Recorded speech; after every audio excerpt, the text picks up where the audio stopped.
calling the Board of Selectmen meeting to order. Standard few announcements. First, this meeting is being taped by 1623 Studios for future broadcasts. The meeting is also being recorded by Board of Selectmen Secretary Sonia Nathan for accuracy in minutes. If anybody else is recording the meeting, you're asked to notify us at this time. And then lastly, if everybody take a moment and put their cell phones on silent, we'd appreciate it. Hello, Arthur. I still don't know if yours is working, Eli. How's this working? Is the speaker working? You're gonna have to get one. All right. So we're gonna actually take a moment to recognize Andy Harris, who passed away on Friday. So Andy Harris has been a long-time volunteer of the board in the town. I can't tell you the various different boards and work that he has done, but pretty much up until the day that he died, he was involved with volunteer positions for the town. He was a great advocate and cared very much for the culture of the town and for the safety and well-being of its residents. So we're going to take a moment and have a moment of silence for Andy Harris.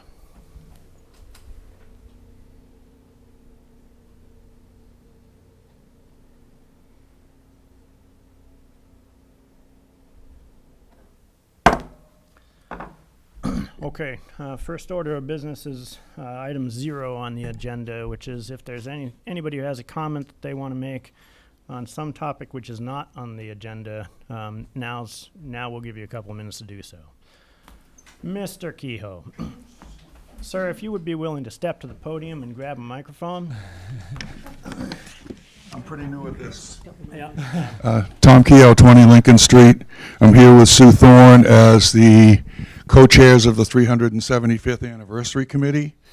And we just wanted to come and say, first of all, we do plan on coming and spending a little more time with you 2 weeks from tonight to report where we are. This week we're having our 10th meeting of the group, so we're moving right along. But as we are an appointed committee by the Board of Selectmen, it is important for us to let you know things before we let everybody else know.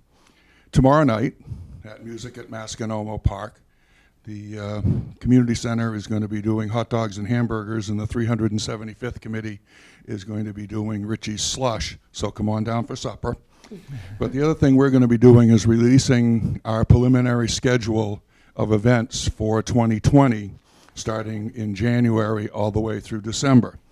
So I wanted just to make sure, or we wanted to come tonight just to give you a copy of this information sheet and just to let you know where we are, and we'll talk to you in 2 weeks.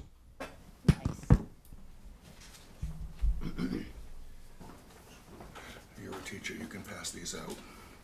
Oh, you're a retired teacher, you can still pass them out. All right, thanks, Tom.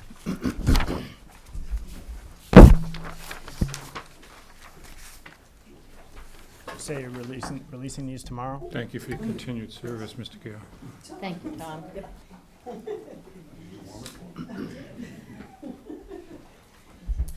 Okay. Anybody else? First, something that's not on the agenda? Yes, could you? Possibility of getting the air conditioner on? We can turn the air conditioner back on. That would be great. You won't hear sitting in that Here if you're sitting there. Try the window? Open the window. Yeah, they can window. You can try Sure, let's try the window first. It'll be more quiet.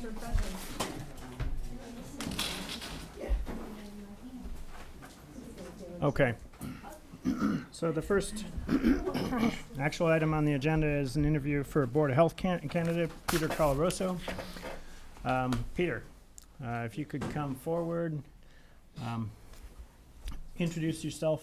You'll have to hold the microphone up. The microphone will actually should work with the speakers, and there's also to allow the television cameras to record you. Tell us a little bit about yourself, your backing, and your relevant experience for the Board of Health. My name is Peter Colarusso. I'm at 4 Rockwood Heights Road. I moved in December 18th of 2018. Really good timing. Doesn't say anything about my planning ability. It's up to the movers. I graduated from Tufts University with a dual degree in chemistry, biology. I went to work for W.R. Grace in their construction products research and development laboratory in Cambridge. Ended up managing the laboratory.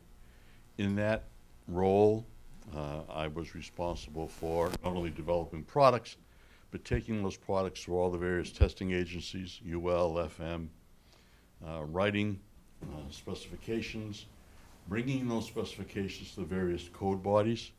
And we would go to Dade County because they were the most rigorous. And usually if Dade County approved them, then snowballed through the rest of the county, through the rest of the country. We worked with contractors on how to meet the codes and why the codes are important. And it's not just to aggravate the building owner, it's for safety. After that, I went to Sloan and took strategic development and took 4 companies that were underperforming and turned them around for sale. One was a disaster. I just absolutely just dropped the ball on that one. They had a product that nobody wanted that was expensive to use, and they couldn't understand why they couldn't sell it, and I couldn't help them. Then after that, I retired.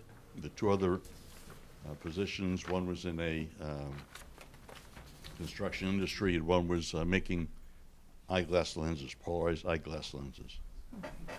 So I believe I have a technical background. I've written the codes. I've been on both sides of the table on how to cheat on the codes and how to, on how to comply as easily as possible to the codes and how to uphold them. And my philosophy is the codes are there to protect the building owner. And they need to understand that. They're not there to make their lives miserable. We're there to protect the community and the building owner. Any questions? Members of the board, questions? You're good with different meeting times and I'm availability? retired, and so you're I am retired, so available you're 24/7. In fact, I'm looking for things to Careful. do. Careful. And I work from 70 hours See- a week see to Sue and nothing. Tom. It's brutal. Okay, He's already on our committee. yes. It's, with a number of boards and committees, sometimes, meetings can be heated and contentious. And it's,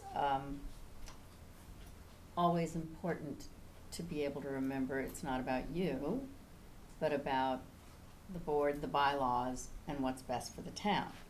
And some people have a hard time doing this. I would presume with your background that wouldn't be a problem, but, you know, it is something that needs to be considered. I understand. I am currently on, let's see, the board of directors for the Lynn Area Chamber of Commerce, for the North Shore Community College, for 2 graduate fraternities at Tufts, if you don't think that's contentions. And there was one other I'm on. But my philosophy is I just, we deal with the facts. Emotion has nothing to do with it. I may think you're a wonderful person, and I really want to help you, but the facts are the facts.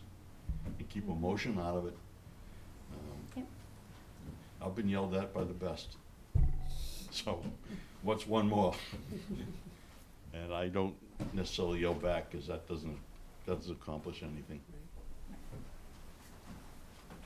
What made you move to Manchester? We had a house on the water in Gloucester, and it was below the 34 feet, and it was going to be extremely expensive to comply and make it the way we wanted it. And my son and my grandchildren moved to Pleasant Street. And we were babysitting for them a couple of days a week, so I said, you know what, let's just move down the block and make life easier. And it's a wonderful town. It is a wonderful, I knew a little of it before I moved here, but I was very pleasantly surprised, having walked everywhere. I got a leased car on February 8th. I just put my second gallon of gas in it. Just filled the tank for the second time. Just walk everywhere. So it's a What- wonderful town, and anything I can do to help it, I'm more than willing to. So what do you think is the biggest missed opportunity of the town? Well, you know, I don't know enough to talk about it, because I don't know what opportunities were available. I really feel.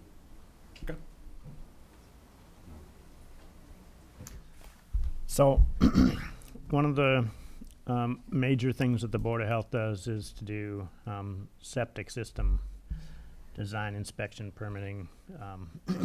Happens a lot in town, and in fact, the town is encouraging a hybrid of hybrid system management for sewer. Some places will be on sewer, but we're also expecting a significant number of people to stay on septic and maybe even consider things like community septic systems where possible.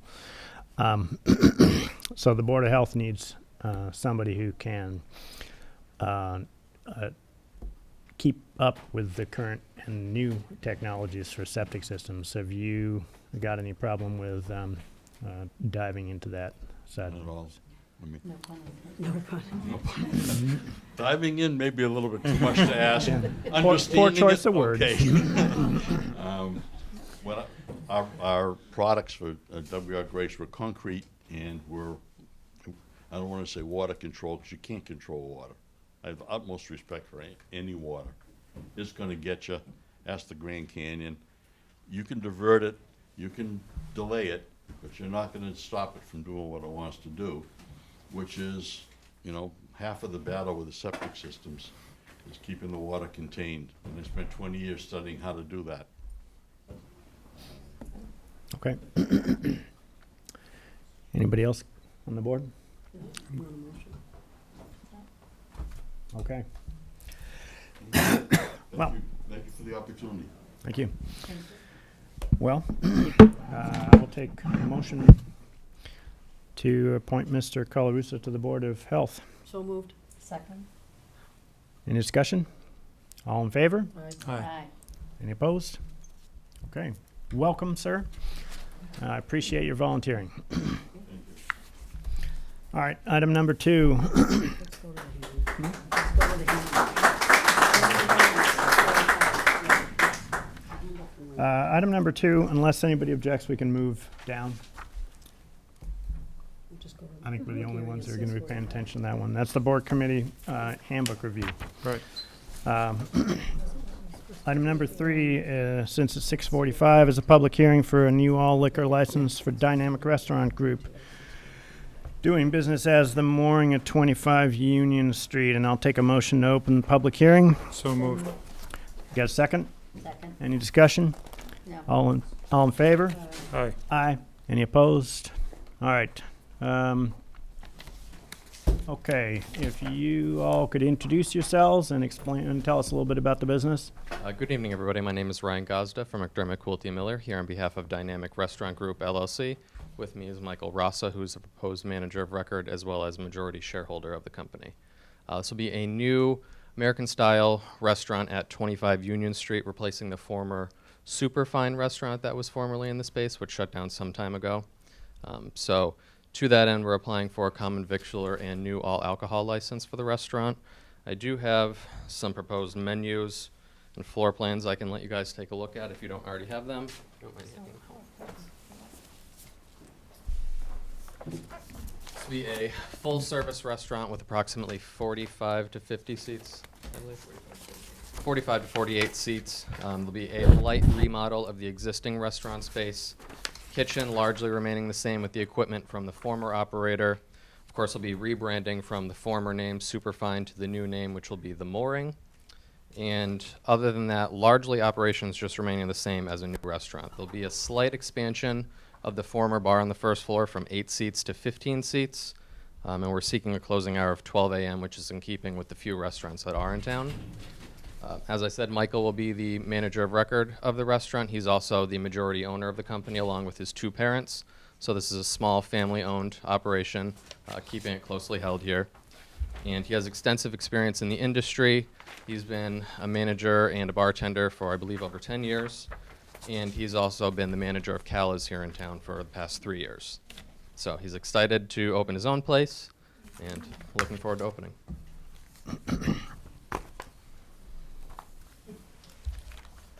Okay. What's your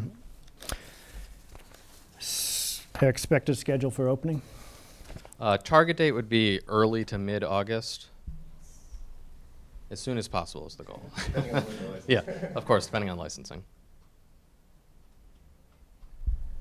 Okay.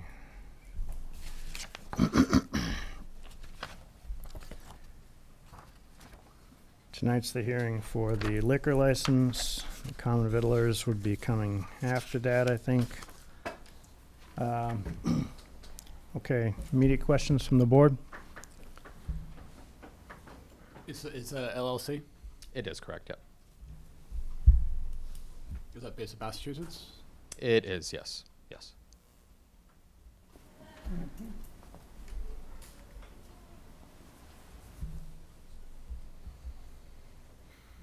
Paperwork, Yeah. paperwork was all submitted? Yes. Okay. I didn't print it all, I just I printed do it. have return receipts for abutters notices I could submit Okay. to the executive secretary. Okay.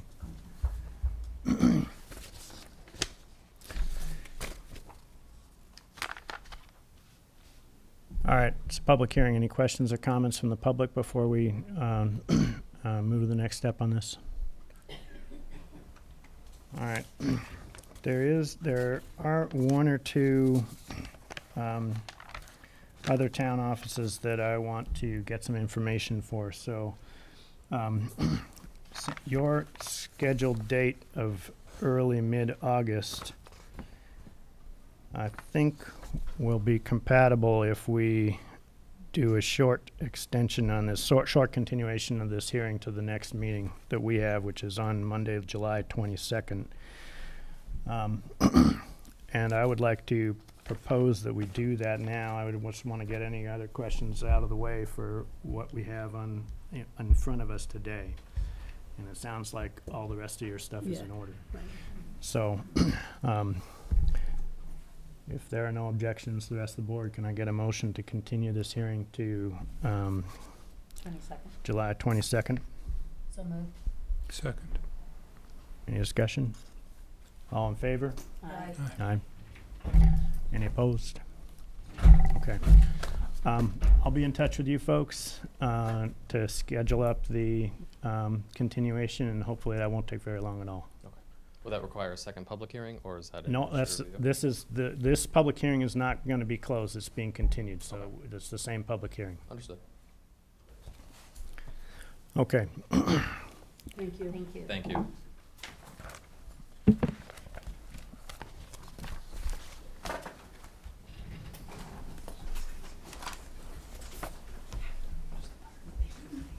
Okay. Oh, we wrapped that up a little bit early. The handbook review, or unless, now we can do the Now handbook we'll do the review, handbook. or go to Yep. the consent agenda. Yeah. Yeah, why not take the consent agenda? That's reasonable to do. Yep. So, the next public hearing starts at 7.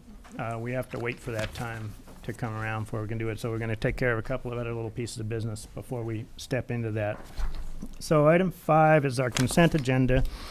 On the consent agenda, we have Board of Selectmen minutes from June 10th and June 24th. A donation from the Atwater Kent Foundation, common vittlers license for Helen's Bottle Shop, LLC. Board reappointments for MAPC representative Christine Delicio and for the North Shore Task Force representative also Christine Delicio. Both of those are planning board appointments to those positions. And then the last item is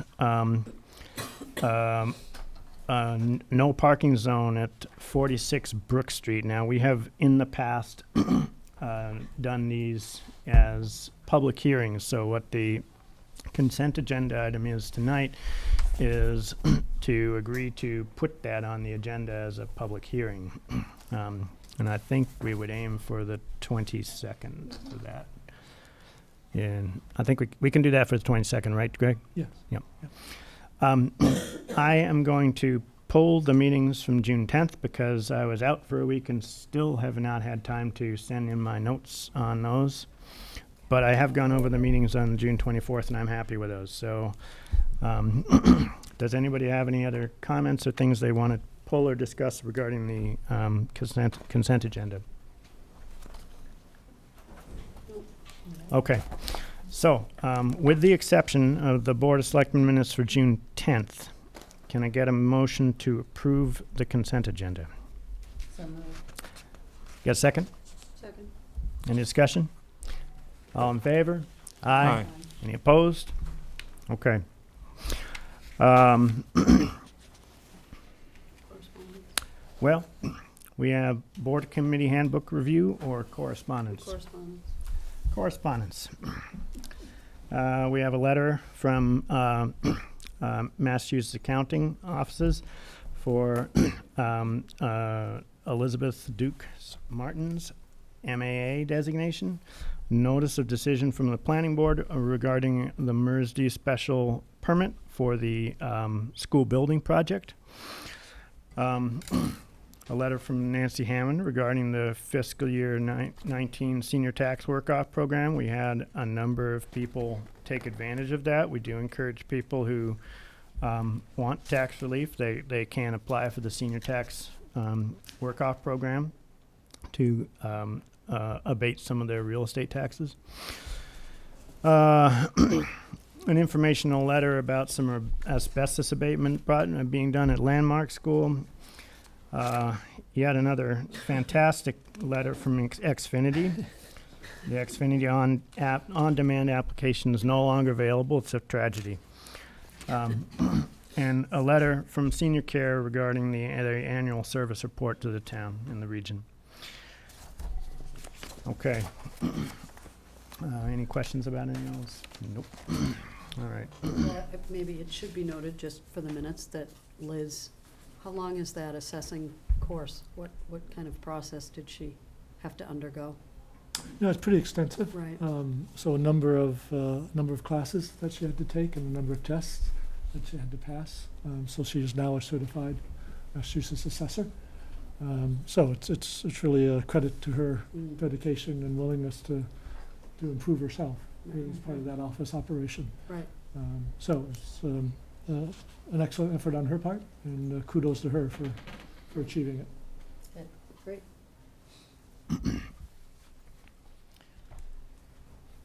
All right.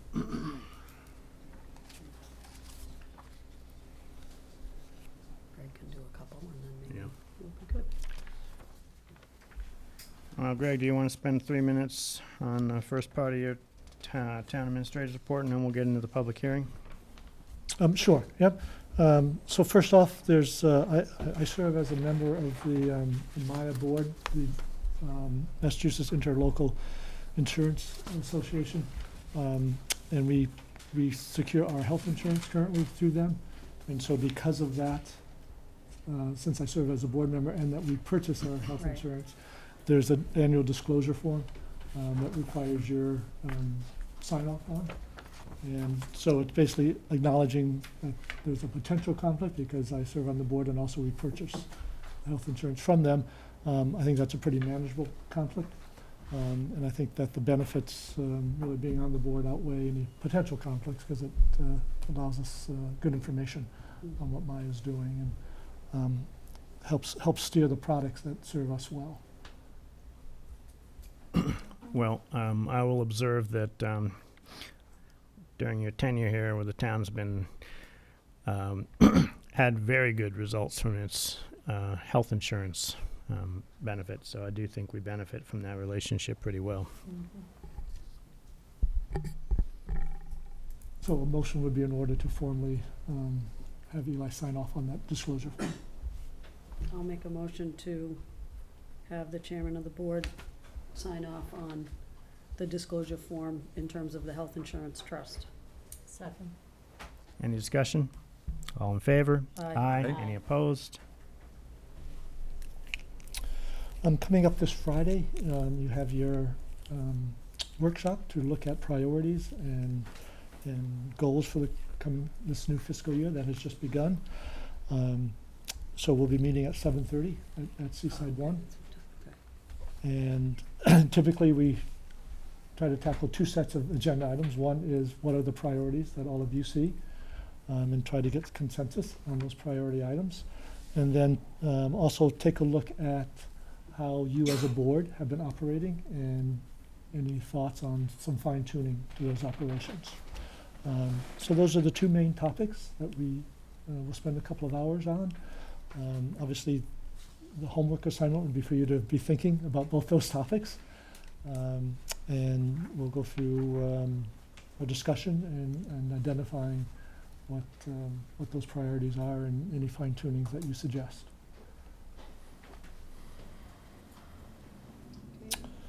I was going to give a quick update. I'm pleased to report that no major incidents report over the holidays, over the last week. Obviously a very busy time on the water and at the beach, given the sudden arrival of very hot summer weather. A little late in coming this year, so I think there's some pent-up demand for being at the beach. But things went well. There were a few incidents, but nothing that wasn't that staff couldn't manage. A very full parking lot. Certainly people with resident stickers were not able to get in because other residents had beat them to it. So we give out about 3,000 resident stickers, and there are about 120 spaces in that parking spot, in that parking lot. So there will be times when even residents have to be turned away. We try to minimize that, but we don't control that either. How do we do on water? Yeah, Harbor and things went pretty okay. smoothly. We did not have large number of boats anchoring off of Sandal just because of the wind direction, I think, and the threat of thunderstorms. Even though they came late on Saturday, the threat of them, I think, kept the boat numbers lower. So there were about 100 boats, both at Black Beach, off of Black Beach, and off of in Sandal Cove. So fairly manageable. Nothing. There are a few incidents, but nothing terribly out of the ordinary. So overall, staff did a good job, and things went smoothly. I think it's important to note thank you to the Parks and Rec group and the 4th of July committee, all volunteers Absolutely. that give up their time. They did a great job, and from our perspective along the parade route, there were a lot of people. Yeah. You know, we have 2,000 flags, and we ran out just about halfway to the library wall. So there were a lot of people, and in places that there aren't usually some years. So Yeah, it continues to be a great town Yeah. event, and Cheryl and the volunteers do a yes, great job. they do a really nice job, and it is all volunteer, which is huge on a big holiday for families. So Greg, there was a concern that was raised by people who were trying to park at White Beach residents, that there were no spaces available. Was that due to those spaces being taken by resident stickers, or was there a follow-up on that in terms of whether people were, out-of-town people were parking there, since that's residents only? Right. So police have been trying to do more patrolling there. I don't know how often they got there over 4th of July, Friday, Saturday, and Sunday. Uh-huh. I do know they were trying to get there more often, but I'd have to double check with Todd to see how often they were able to check that. It is on their list to be checking more often. Okay. I guess there was a some sort of incident at Singing Beach with somebody that may have not had all their faculties with them. And so I'm wondering, have we ever looked at anything to prevent vehicles from going up onto the sidewalk or potentially even going down onto the beach when it's populated? I'll have to talk to Todd and Cheryl about that. Yeah. That's a good point. I guess there was a situation that caused a lot of concern from people that were actually on that Yeah. sidewalk. Mhm. And I know the person that resident intervened before the police could arrive. And there was a concern that this person actually, they didn't know what he was gonna do. Yeah, yeah. And one of the Okay. conclusions was it would be very easy if that person wasn't stopped, if in fact it, Sure. to drive right onto the beach. Yep, yep.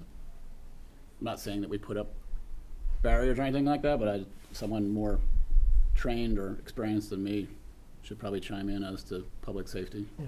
when you get large groups of people. Sure. All right. Not a good place to stop there for now, and we'll go into the public hearing. Okay. All right, so we are going to move into continuation of public tree removal hearing. So this is a hearing that we started 2 weeks ago regarding some trees on the town common. The hearing was continued after a fair bit of discussion so that we could gather some more information, bring some more people in. And that's what we're going to do tonight. So a little bit of a refresher on the background of this. This is, there are essentially two projects that are being managed as one down in the town common. One is a Veterans Memorial project, which has been underway for many years, and just in this past year or so finally finished up its funding and is scheduled to be implemented. And there is one particular tree which is proposed to be removed in order to support that project.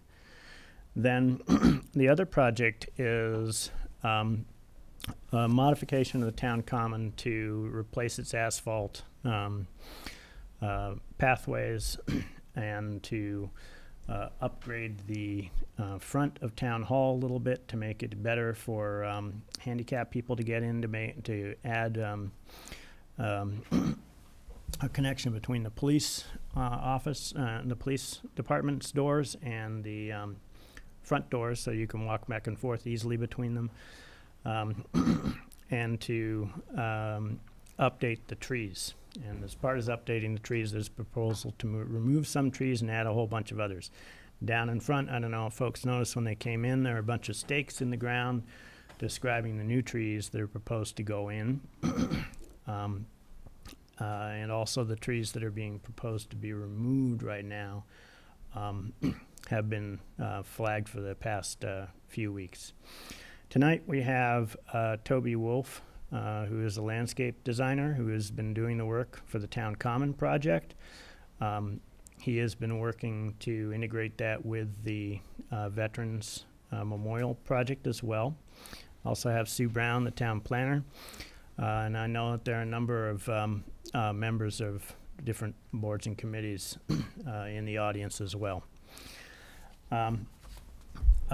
Things that are up for discussion. We're going to be discussing, obviously, some of the design of the Town Common project and the trees and whether or not the proposed trees should be removed or which of the trees should be removed. That's an open top for discussion in this public hearing. The Veterans Memorial, relocating the Veterans Memorial to another location is not a topic for discussion tonight. That's been something that's been discussed and voted on many times, and that is not going to be something that I'm going to accept discussion or debate on tonight. People who wish to speak, I'd like them to come up to the podium and take the microphone and identify yourself as always. And as always, civil conversation. I will do my dead level best to allow anybody who wants to talk to talk. I do want to conclude this in a reasonably tight time frame. With that said, I'm going to ask Mr. Wolf to give us a presentation on the project that's for the Town Common.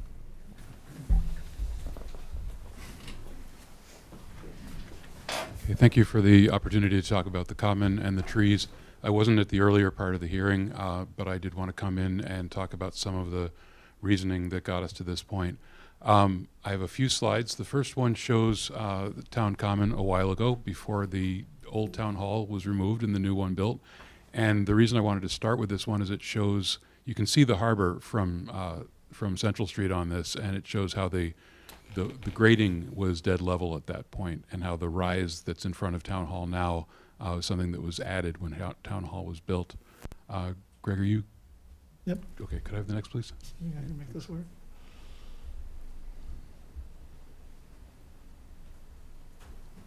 This is a plan showing the town common as it is right now, and if we can, and as you're all familiar with, it's kind of a patchwork of a lot of pavement and some green spaces in between the pavement. Greg, if I can have the next one. So quite simply, the concept is to put green in the middle, and keep the green space the focus, and make the pavement serve the needs of people and vehicles to circulate, but not be the center of attention. One of the other things that we'd like to do is that right now, as I mentioned, the site was originally flat. When the town hall was built, the ground in front was built up, and that gives the part of the common kind of a little bit of a sunken appearance because it's flat and then mounds up, and we want to even that out so it's more of a steady rise up to the front of town hall. Could I have the next slide, please? And this is a general plan showing that intent with the oval in the center and everything arrayed around that. Fountain remains where it was. So this shows the proposed layout and the proposed trees. Next slide, please. And this is an identification of the trees, and we can come back to this as needed, but we're planting 11 canopy trees, shade trees, and they are principally native trees, some that are native to North America but not New England, and some that are not native to North America. Well, one that's not native to North America at all. Next slide, please. And this shows the locations of all the trees that we're proposing to remove. The ones that haven't come up for discussion are the ones that are in red. Those are 2 Norway maples and the 3 magnolias that are doing very poorly right in front of Town Hall. The trees in yellow are the ones that are, I think, the focus of discussion today. The one on the left is an elm tree, American elm. The one on the right is a linden tree, and I have some more information on those in the slides that follow.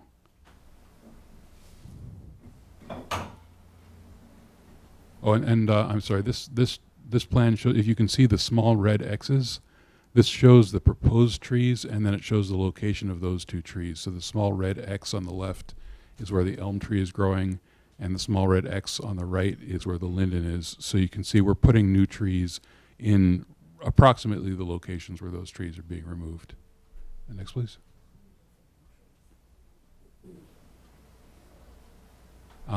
So to look at each of these trees individually, the linden tree is next to the path coming up from the street. This is a path that we're rebuilding for safety, and also because the roots of the linden have heaved the path. And on the basis of that heaving, the town tree warden had recommended the removal of this tree. The tree is generally in good shape. It's an attractive tree. The concerns with leaving it are that we would need to build that path in with a deeper base to at least delay the day when that heaves the new path. We are putting in a set of stairs there to make the bottom of the path safer, and so that will, even just replacing the path in kind would involve disturbing those roots that are heaving it, and putting in the heavier construction of the stairs will also result in excavation. So no matter what we do, this tree is losing some of its current roots, and that's always poses something of a risk to the tree, both the health of the tree and the structure of the tree. So my recommendation is that if we keep this tree in place, it should be monitored just to make sure it doesn't get away from us. Next slide, please. The elm tree, when I first visited to look at the trees here, the elm really stood out because It has twigs really emerging from a large part of the tree. You can see a bunch of them at the base. Those are called water sprouts, and generally they occur when a tree is stressed. When it's not growing properly at the crown, it looks for other ways to grow, and you get the water sprouts coming from the trunk. It doesn't mean that the tree is dying, but it does reduce the chances that it's going to have a bright future ahead of it. So when we started the project, and again, this was something that the tree warden had weighed in on, the removal of this tree, based in part on the assumption that that tree was not in great health, and in part on the goal of having the grading be a little bit more even. The current grading plan shows the grade being raised by about 1.5 feet where the trunk of the tree is. And if we did that without any modification, that would pretty much be a fairly quick death sentence for the tree, because its roots would be buried by 1.5 feet throughout the root system. We can modify that plan so that we're burying less of the root system, but that has its costs as well and uncertain benefits. So I have 2 drawings that describe that. So this is a plan on the left that shows the proposed grading with a sort of gradual grading down from Town Hall toward the street. The one on the right shows how that grading could be modified to keep the elm tree in place. And essentially we'd be preserving a flat area about 15 feet on either side of the tree. The tree does have roots that extend beyond that, so we would be necessarily, to do any of the proposed work, we would be reducing the tree's root system and potentially further accelerating the decline of its health. And from a design point of view, it would leave kind of a divot or a slight level area where we don't really have a level area otherwise, and then kind of steeper sides to get back up to the proposed grade near Town Hall. And I have 2 sections that show that as well in the next slide. The image on the top shows the desired grading and the location of the new tree that's proposed near that. The image below that shows the grading that we would do if we were attempting to keep the tree, where the tree is a little bit below the area around it. So the tree on the top is our proposed tree. The tree on the bottom is the existing elm. And I just have one more slide. And these are the tree species that we're proposing for those locations. The one on the left to replace the elm is a willow oak. It's a very large growing oak tree, fine willow-like leaves. It's a native of the eastern seaboard, somewhat south of New England, basically as far north as Long Island. And the one on the right is Persian ironwood. It's a tough tree. New York City is using it as a street tree, and I thought it would be appropriate here because it, aside from being an attractive tree, it doesn't get quite as large or grow quite as fast, so we can plant that in the location where the linden is at less risk of heaving the path in that location. That's all I have. Thank you.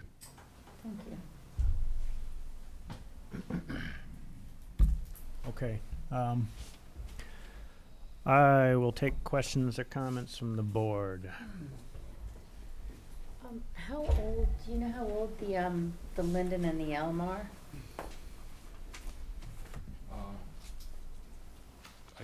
I don't know the age of those trees. Do they have do they typically have specific expected lifespan? For both of those trees normally would be able to live, well over half a century. American elms have not been living very long since the introduction of Dutch elm disease. I believe this is probably a variety that was introduced because it's more resistant to Dutch elm disease, but there are other diseases going around, and none of the new varieties is really completely perfect in resisting that. And what, the replacement trees that go in, I mean, these are nice big old trees, so what would the size of the tree, replacement trees be? When they are planted, or? Yes. At the time of planting, they would be roughly 15 to 20 feet tall. Oh, okay. Wow, that's pretty good. All right. Okay. I have a question on grading, the 2 different options for grading. The option where we retain the elm tree, and you have to have a steeper grading for the very tail end of that grassy region. It's very hard for me, looking at a landscape profile, to be able to judge that. Can you give us some comparisons? Like, for example, the walkway out here from in front of the police station that we're going to be repairing with the, how would it compare to that, or give us some other comparisons around here? It wouldn't be, the slope itself wouldn't be especially steep. It may be only a little steeper than what's currently happens when you go from this front of Town Hall to that tree. It's a relatively gentle drop off. I think the reason it would be conspicuous is that the grade around it would be raised up. And so the goal is to have a fairly consistent slope down, and it would just be a kind of a dent in that consistency. Okay, so not a challenge for a walker at all. No. Okay. Anybody else? Not a challenge. Oh, you mean going up the stairs, the new stairs and the new walkway? Oh, I was thinking the notion where they put a well around the elm tree. Okay. Yeah. All right. Other, Are you addressing that issue of the well? I was asking about that. Is what I was asking, because there were, you did talk about a well around that tree, essentially, right? The area around the tree would be kept at its current grade, and the area beyond that would be raised up, but it wouldn't be a built well. It would just be a Oh, it wouldn't need to slope. be. Oh. No, I think, yeah, that's not the solution I'd recommend there.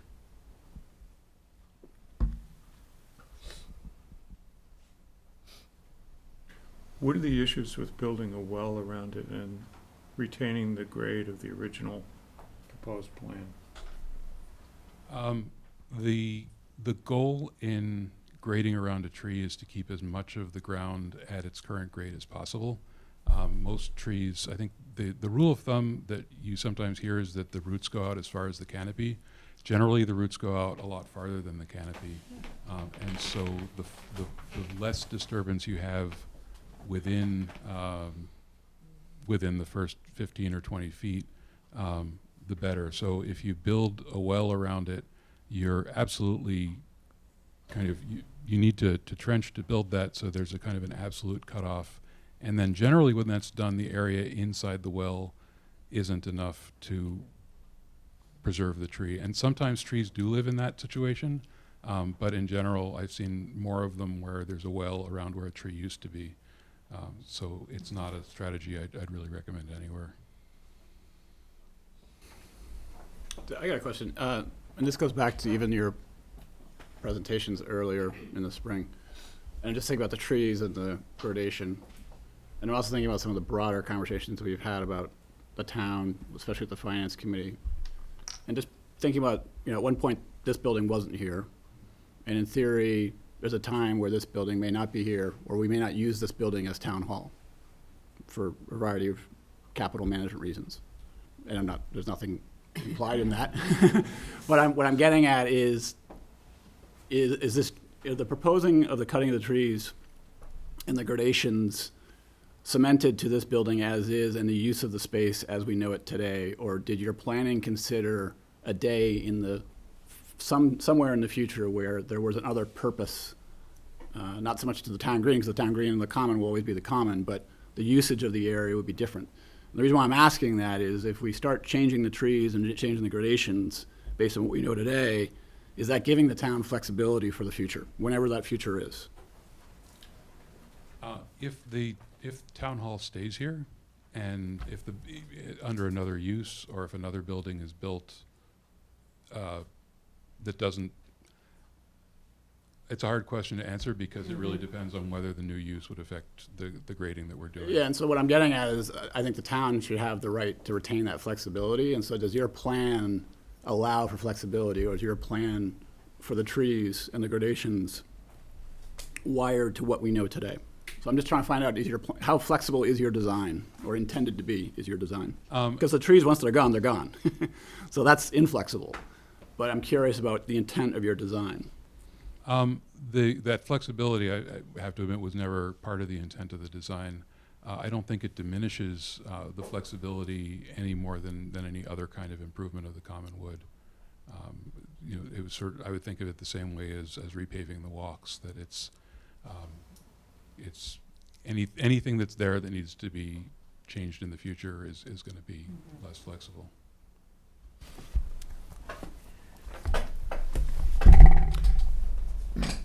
In the replacement, Questions?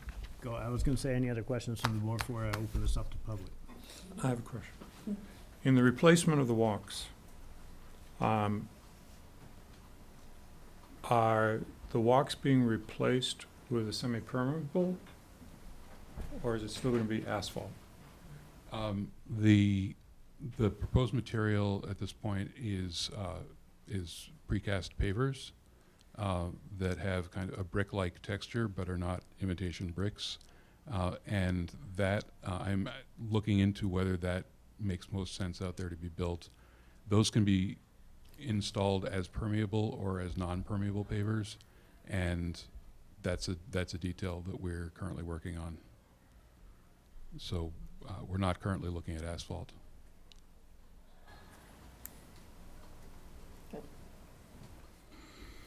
Okay, One last question. Yep. In this proposal, the change in the walkway coming from the driveway next to Seaside One up to the police station, the boundaries of that walkway are remaining the same as they are now? Or is it moving towards the building or towards the street? That walkway will be rebuilt where it is, and the stairs will be put in on that same direct path of motion. Was there any consideration given to, and I realize, Mr. Chairman, that you had said we weren't going to get into design issues here, but I have a question that I'd like to understand. Was there any consideration given to moving it closer towards the street so that the linden tree might not have to be sacrificed?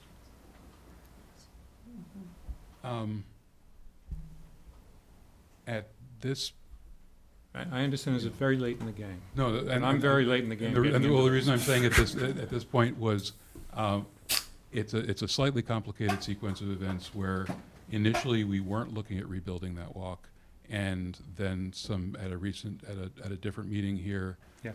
the concern was raised that walk, because it slopes right down to the curb, is dangerous during the winter, and the way to achieve a landing is to put stairs on it. The other factor that's come into play is that I don't think we want that walk to be any closer to the proposed memorial than it is now.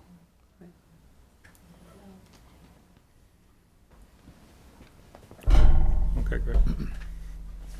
all right.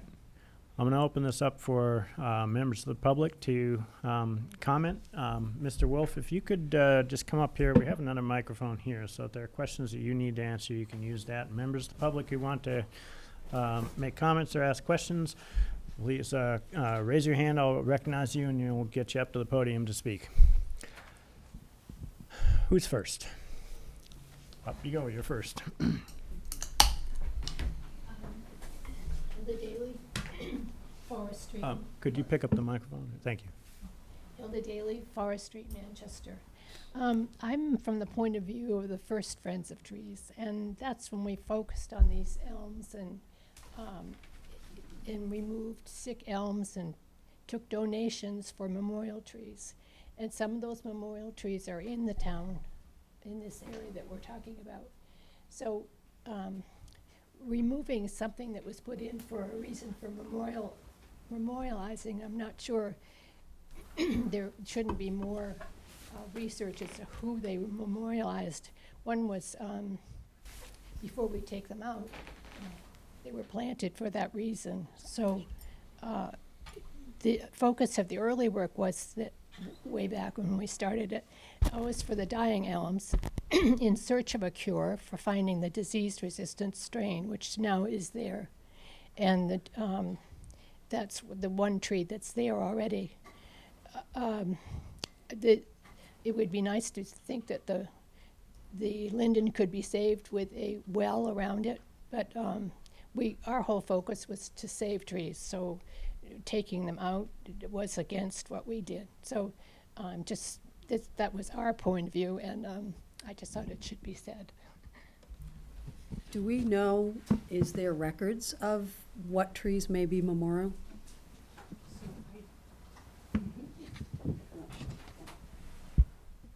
My name is Sue Mittermeier. I'm president of Friends of Manchester Trees, involved more recently, and we have some members who've been here for a long time who might be able to clue in as well. I looked through the records of memorial trees, and I found that there are several trees that are referenced for Town Common, but specifically behind Town Hall. I didn't Okay. find any record Okay. that said those were specifically memorial trees. All right, thank you.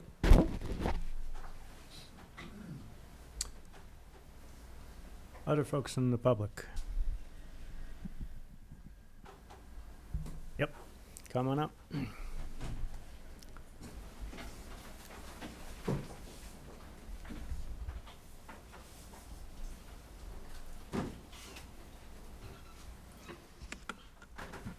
So I guess I have to go back to what was brought Sorry, up. could you identify Oh, yourself? I'm sorry. Jennifer Falconer, and I live at 4A Church Street, right across from Town Square. Jennifer, is that mic on? I think it is.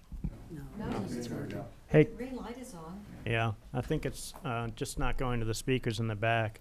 So, I think everybody will be able to hear me, yes? Yes, yep. Okay. Well, but it picks it up from the. Yeah, it but still you picks need it to up. You hold need it to hold it up anyways. so that the recording can Okay. pick you up. All right. So I go back to the question about, since everything is going to be, if this plan would go forward, would be torn up, is there any recourse to, I guess I'm addressing the linden first as the healthiest tree and the one that seems to be of the most value. Why that path, since it's going to be razzed anyway, couldn't come up maybe even a smaller path and one that's coming up at an angle that goes a little bit more towards the street and would not interfere with the Veterans Memorial and save a beautiful tree. So that would be my first question. There are so many things that seem to be put in motion that involve the destruction of trees. And I just really have a tough time with that because, you know, landscapers all over the world are winning awards for saving trees, and we're talking about taking down 9. And I understand that, or is it 7? 7. Okay. So I know we have 3 diseased magnolias, and I don't think anybody is arguing about those, but things like the linden and the elm that could use a well around it, I would think we'd get a big pat on the back if we save trees with huge canopies that are certainly making a much bigger contribution to reducing the carbon footprint by shoving more oxygen out there than a 15-foot tree will do in the next 25 years. So to me, those are big, important things that this town should get awards for, not just coming in and scorching the earth and taking out major, major trees that will not be that size. And maybe you could answer that. How long would it take a 15-foot tree to be the size of the trees we're taking down? Our lifetime? Not a lifetime, but a Oh, significant amount. in our lifetime? Oh, in our lifetime. I think 20 to 40 years. Not my lifetime, unfortunately. Okay, so I think that's a major consideration, that all the stops, I mean, this is my feelings, I don't know how other people here feel about it. We should be pulling out all the stops to save these trees, every single one that can be saved.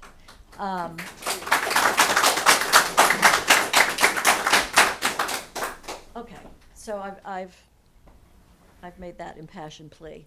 And then I go back, and we didn't have a chance. We sort of, the meeting had drug on, and we decided to reconvene today. I was fascinated by the conversation with the tree warden. First of all, I want to know what a tree warden does, because he obviously, by his own admission, had done nothing on these trees. And I quote him, for 25 years, I think the number was. So what does a tree warden for the town do? What is his function if it's not to take care of the beautiful trees right in front of one of our government buildings? So the tree warden is essentially a volunteer position. His Okay. job is to give us advice and to his professional opinion mostly on the trees around town. That's what he does on a fairly regular basis. So for tree hearings like this, he's also intimately involved with the Friends of the Trees. They can describe a little bit more of the work that he does with them. Did he ever advise that these trees be better taken care of, that they be treated for their diseases and the dead limbs trimmed off and made more attractive? I mean, as a tree warden, what I think I'm hearing you say, that would be a part of his job. And that there would be no suckers on the bottom, there would be no dead branches up there, there would be diseases that would be treated. Would that be in the realm of what a tree warden should do? It could be, yes. Okay, so by his own admission, that hasn't been done, so did he make those recommendations? What happened? Regarding these particular trees, I can't tell you what his day-to-day or month operations were like. Okay, so then, are we to assume that we're gonna have a sudden rush of conscience, put in 11 trees, and all of a sudden we're gonna take care of those? I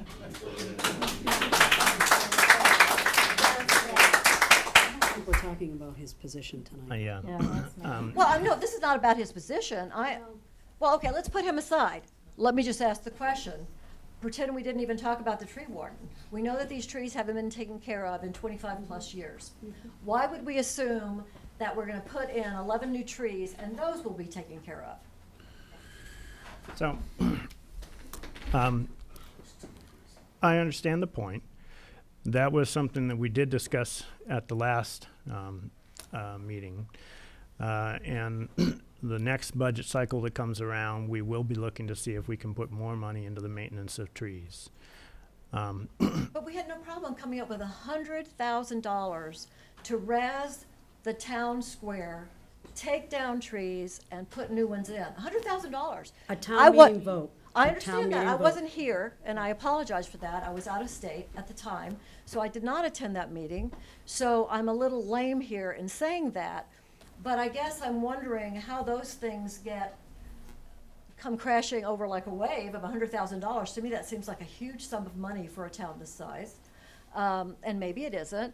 I'm not an experienced government person here in Manchester, but the fact that we have had a problem of keeping care of our current trees, I just don't have any confidence that we're gonna do it with future trees. That really bothers me. I think your point is well taken, that trees in Manchester that are public trees need to be maintained and need to be better maintained. I think that the issue is that in terms of the money that's been allocated to redo the front area in front of Town Hall, is that this involves trees, but it also involves a lot of other things. If you go around and you look at the walkways have started to become dangerous because of the cracking and splitting of the walkways. There's a maintenance issue here, and there's maintenance issues all throughout our town. And we have to prioritize as a board and as a town where the money goes to maintain the town. There's not a blank check for us to do whatever we want to do. So I think that the issue is well taken, that from my point of view, public trees are part of the infrastructure of the town and should be maintained as we maintain other things, like the conduits and the pipes and the streets and other things that are infrastructure. But I need you to understand that there are real limits to the amount of money that's available to do any one thing. And you're strongly advocating in terms of trees, and that's an impassioned thing for you. That's good, and you should bring that passion to town meeting so that you can argue in favor of the town voting money to maintain trees. I couldn't agree with you more. But there are other things that are going to be competing priorities, and that's why we have a town meeting. So I understand and agree with you totally that the asphalt is becoming, it's becoming untenable. And I guess I would just love to hear. Permeable, for sure. Yeah, I mean, I know what you're saying, and I appreciate that. And obviously, there needs to be improvements to the asphalt, and I think the idea of the pavers sounds fabulous.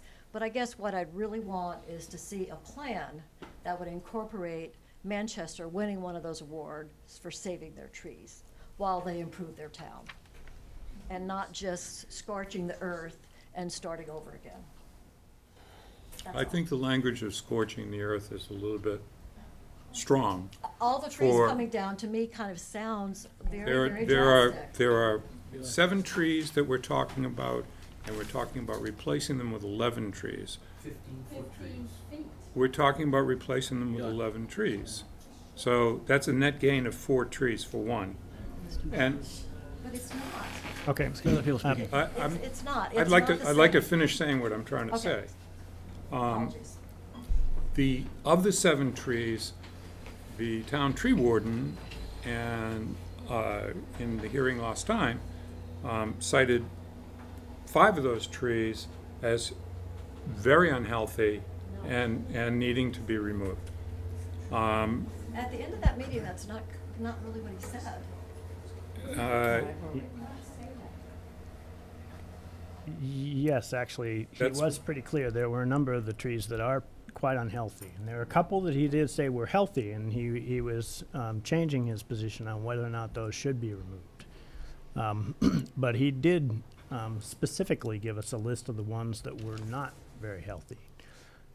Some of the ones that are being considered today, for example, the Norway maple down at the corner of, right at the corner of the side street and Central Street. The elm tree, he was feeling was more healthy. He thought all the magnolias were terrible, and you folks seem to agree with that too. So the characterization that these trees were healthy and that the town tree warden was characterizing them healthy, that's not accurate. No, not the magnolias. I don't think anybody was arguing to save magnolias. I So- think it's the big trees and the big canopies that people are the most concerned about. Okay, so I do think that I agree with Mr. Turner that the scorched earth characterization here is Well, not I accurate. apologize if that's too strong. I tend to be sometimes Well, a little hyperbole oriented, but I But think the so- point I'm making is, wouldn't it be great if we could achieve what we wanted to with better paths, maybe more green, and still save some of these trees? That's all. hear your point. Okay.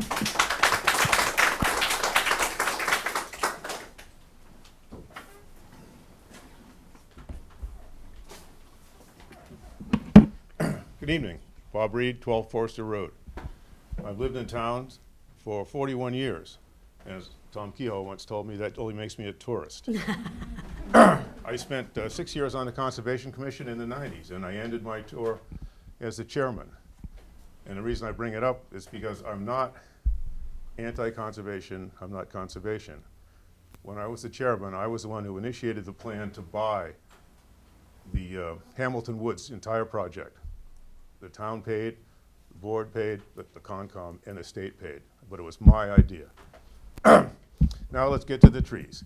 I agree with that lady in a number of ways. I didn't realize how much it was going to cost, the $100,000 figure.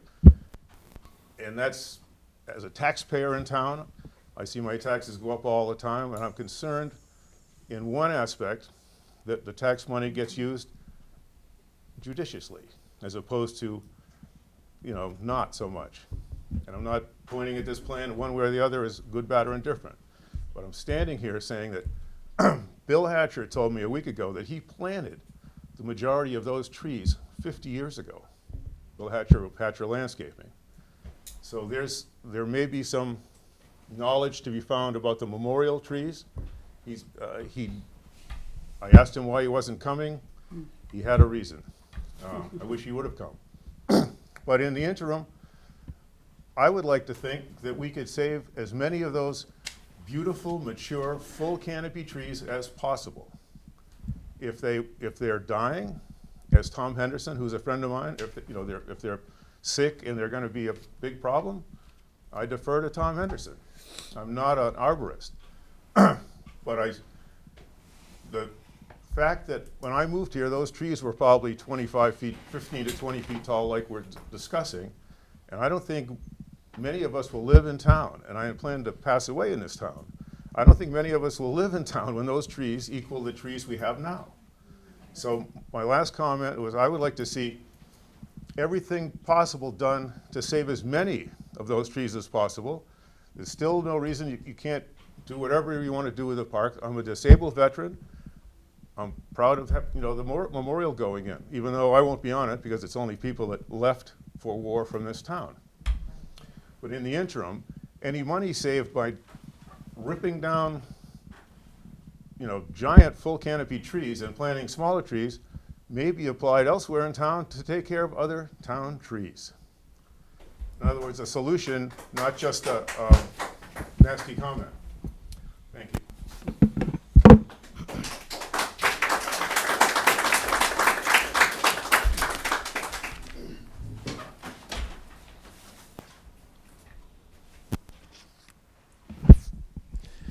George Smith, 8 Masconomo Street.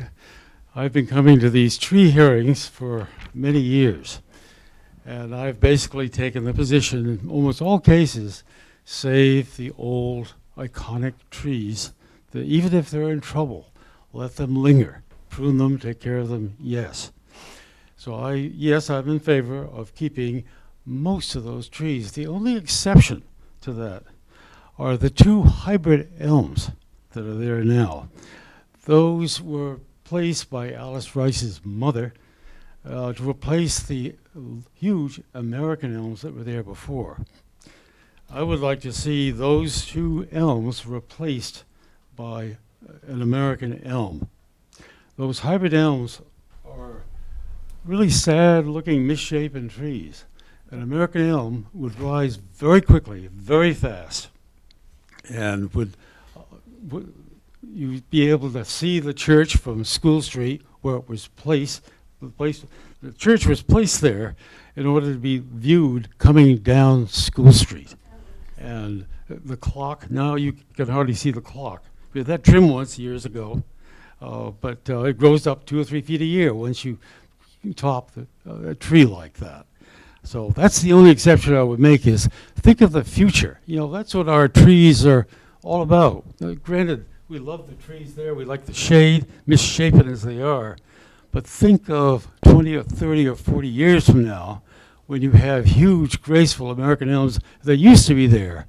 And for future generations, I think it would be a real plus, even if you have to make an exception for those 2 trees.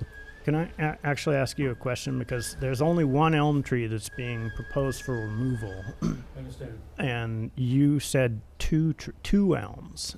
And so the only one that we actually can consider today is because it's listed in the public hearing. It's the one that's specifically listed in this hearing. Is that the one of the ones that you're referring to? And if I had a choice between the 2 trees, I would take down the elm that you see coming down School Street. That really obstructs the but that's vista not that was intended originally. Okay, but that's not one of the ones that's I listed. know, I understand that. The one that is being listed tonight, you are suggesting that it should be replaced with another elm? Yes, the American elms, we planted American elms all over town now. Some of those trees are huge at this point. I mean, they're trees that were planted 15 years ago. They're now a foot thick, their base, and they're straight up. They don't obscure the view of the church for a long time. Eventually, those trees would frame the church and the town hall. I happen to like the town hall to some degree. I miss the old Oddfellows Hall that was there when I was a kid. That was a wonderful building. Sad, but nevertheless, I think in terms of vistas and framing the church eventually, an American elm was the way to go. And these are disease-free. I have not known a single Princeton elm that has ever succumbed to Dutch elm. It's a mutant that came from New Jersey, and apparently, so far, it's been totally free of Dutch elm. Okay, and The one that's planted in the elm hall, isn't that Princeton elm? No. The 2 elms are hybrid, and they're very undependable. Okay. Totally different tree, really, in terms of shape. And so you're only taking a position on the elm trees. You don't have do you have an opinion on the? No, as I said at the very beginning, I'm in favor of keeping all the other trees, old, infirm as they may be. Maybe the magnolias, they may not last, I suppose, too long, but the big canopy trees, the linden, we can live with roots under a sidewalk. We do this all over town. You make the sidewalk concrete, and will be unaffected by the linden there. Even the Norway maple, which is an invasive pest and banned in Massachusetts, right now it's a big tree that's giving a lot of shade, and I think it's worth it for that reason. Even if it's hollow or have a problem with health, that tree probably would linger for another 10 or 20 years at least, until the elms grow up. Okay. Any other? Anything else? Nope, thank you. Okay.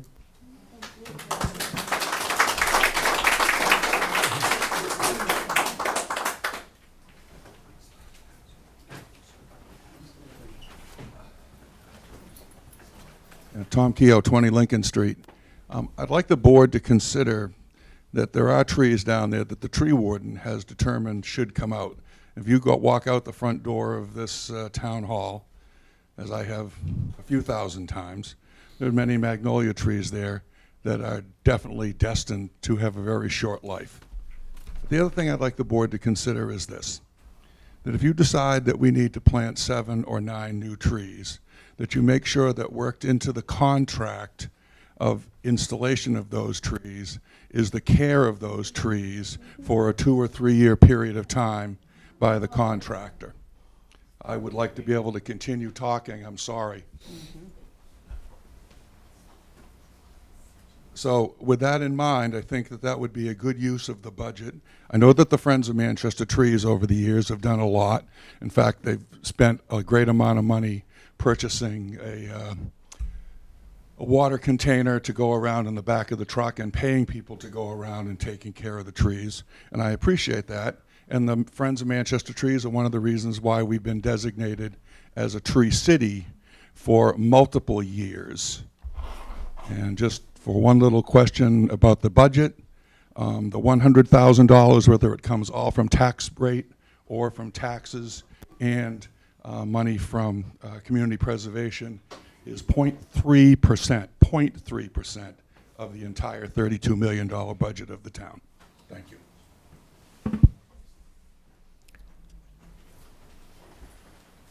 Any other comments from members of the public?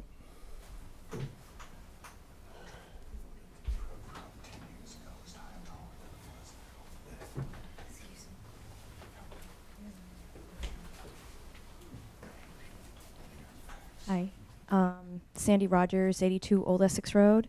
I just want to support many other people here that if we can retain any of the older large growth trees, it would be important. I don't know, I love warm weather. I am out walking in the sun all the time, but the sun is getting stronger.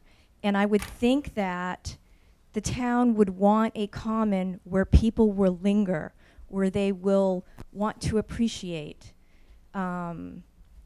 what is being built there, and that we create an environment where people will enjoy without any type of shade, especially as weather is getting warmer. That will not happen. I'm seeing a very sterile type of environment for a long time there on the common, when there were even bushes taken away from where there's sort of almost like a fountain-like obelisk there. No one hangs around there anymore like it used to be. Greenery attracts people, and it's going to be important if we're going to have memorials built, a common where we want people to enjoy for, all different ages. Right now, where there is shade is the only place that I ever see anyone sitting and lingering on the common.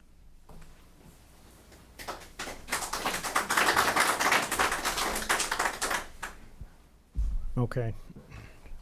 All right, I'm going to take 1 or 2 more comments, and then I'll be quick. And I'll take Peter next, and then I think I'm going to stop there unless somebody has something additional to add. Hi, Rick Rogers, 82 Old Essex Road. So I appreciate, I'm going to speak up for the American elm. Just wasn't clear what was being discussed concerning elms before. So the elm tree, I think, for me, there's a very strong emotional attachment to elms. I grew up in Concord, Mass, and we had a canopy of them. I think a lot of people from this generation remember the old elm trees and being devastated by Dutch elm. I think if there's a mature elm tree around, we should try to keep it. So that's my piece on that. The other thing is, and I'm sorry I wasn't at any other hearings, I appreciate adding more greenery to the center, but can we look at what that walkway plan looks like? Because I'm unclear if we did it to try to create green space, but did we consider the actual foot traffic that people take? Because people ignore paths and just go their direct route. And was that considered when you drew up the plan for the walkways? Yes, it was. Okay, great. Peter.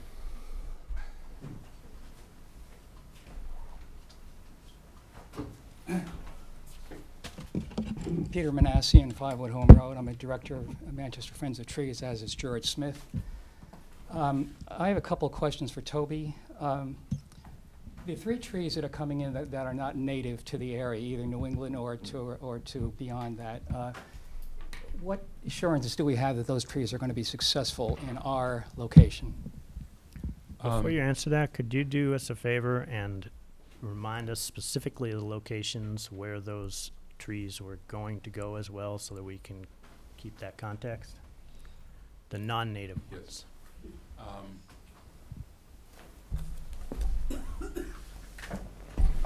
Okay, the 3 trees that are not native to New England, one of them is the Persian ironwood.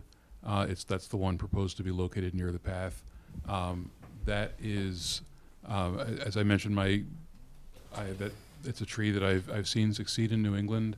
It's also a rugged tree, as I mentioned. It's being planted in New York as a street tree, which is about as difficult an environment as you can get, and that also tested some salt tolerance. The other 2 are native to North America, but not to New England. One of them is the willow oak, which is native as far north as Long Island, and I believe that with where our climate is going and where it is now, that we have very much, we're more similar to Long Island than we were a while ago. So that's the number 2. The number 3 is bald cypress, which is it's actually native to Louisiana. I've seen it growing successfully in New England on wet sites and dry sites. There are some on the Rose Kennedy Greenway in Boston that have done really well, it's another tree that is proven hardy in our zone. Would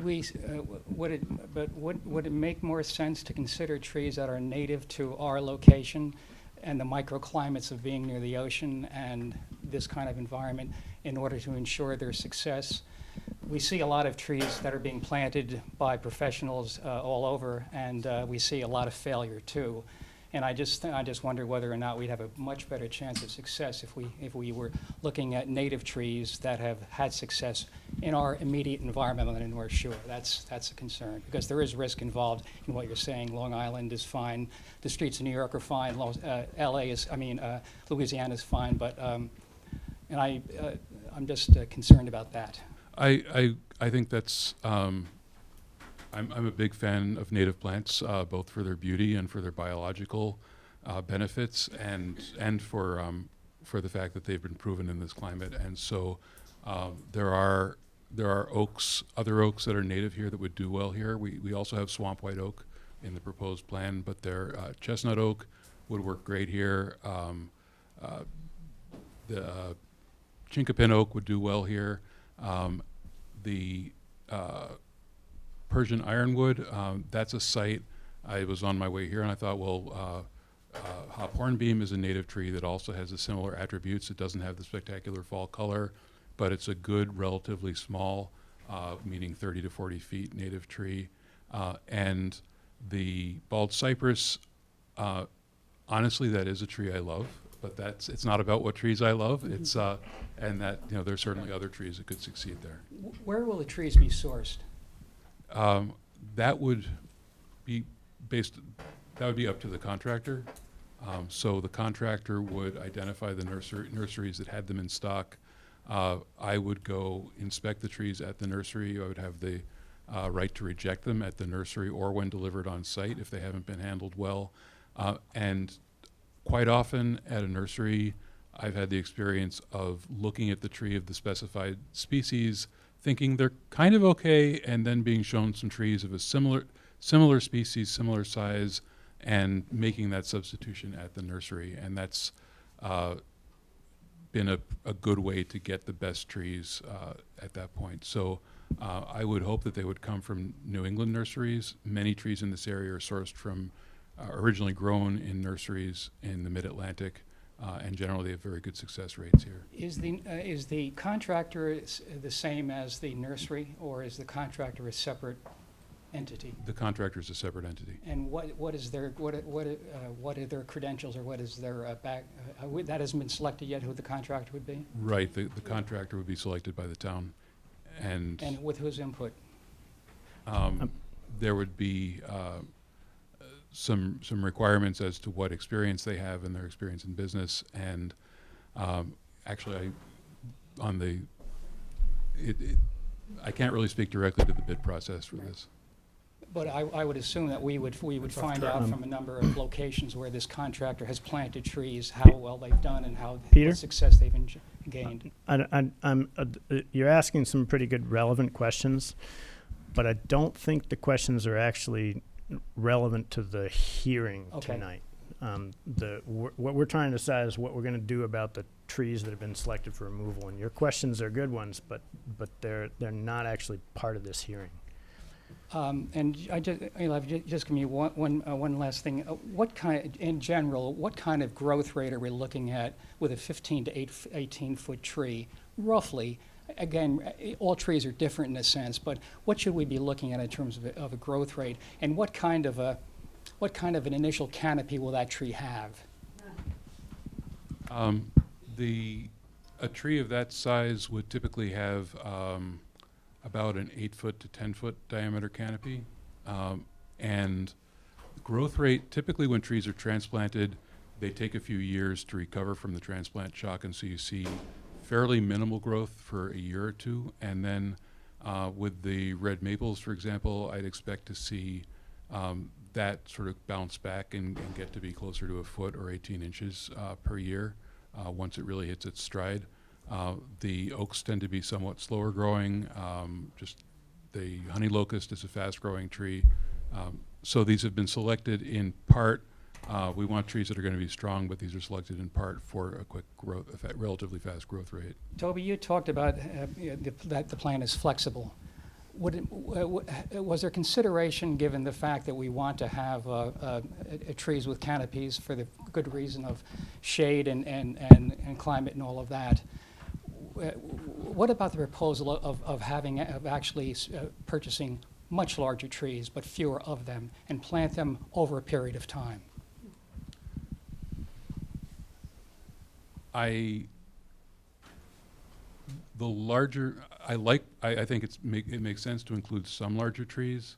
The larger trees tend to recover from the stress of transplant more slowly than the smaller or medium-sized trees. So they don't after 10 years you won't know which ones were planted at the larger size. I think the idea of initiating a program where we plant the trees shown here sooner and then come back in and add trees over time is a great way to get a healthy kind of multi-age stand of trees, so they don't all mature at the same time and they don't all decline at the same time. But you've got to start somewhere, so I think it's important to put in trees in large numbers. I think the tree warden is in the past when we've asked about replacing trees that people have asked to come down, tree warden has recommended putting in trees that are 2.5 to 4 inch caliper at the very most, for that exact reason. He says that the smaller trees establish quicker and thrive faster, and the larger ones are more challenging. Right, a 4-inch caliber wouldn't be a 15-foot tree typically, though, correct? Right, that would be taller than 15 feet. Okay. Okay. I want to just mention about budget concerns, because they're really, and I understand what the board member was saying about the fact that budgets have to be spread around and there are different needs and there are sidewalks and so forth. The trees in front of Town Hall here have been shamefully neglected for the last 25 years. The membership, the leadership of this town have walked by those trees for 25 years and haven't said a word about them. They've just sort of let them go in a sense. And so they've been neglected. And so unless there's a long-term plan for these trees, there's a chance that we're going to have failure. A 2 to 3 year time period where the trees are going to be cared for by whomever is not long enough. This has to be an ongoing program, which means that there seriously needs to be money put aside. And the money that's put aside now for trees is simply to remove dead trees. There's no money that's left over for anything but doing that, and I'm sure Greg would agree with that. So we need to really seriously look at having a real mandate to make sure that we have the budgetary considerations in place to care for these trees beyond year 2 or year 3. Because otherwise they could fall into disrepair because we just don't have the money to do it. And so this whole plan that we're looking at really has to have that in place. And that's why I'd asked Greg at the last meeting whether or not any of this $100,000 was being put aside to maintain the current trees that are there, let alone the trees that are being planted. And so it's not good enough to say that, well, after 2 or 3 years, or we may not have the money because of sidewalks and other things. You've got to make a commitment to this program now, and you've got to find, and it's got to be more than 2 or 3 years. It's got to be an ongoing program. So I just wanted to make those points. So thank you.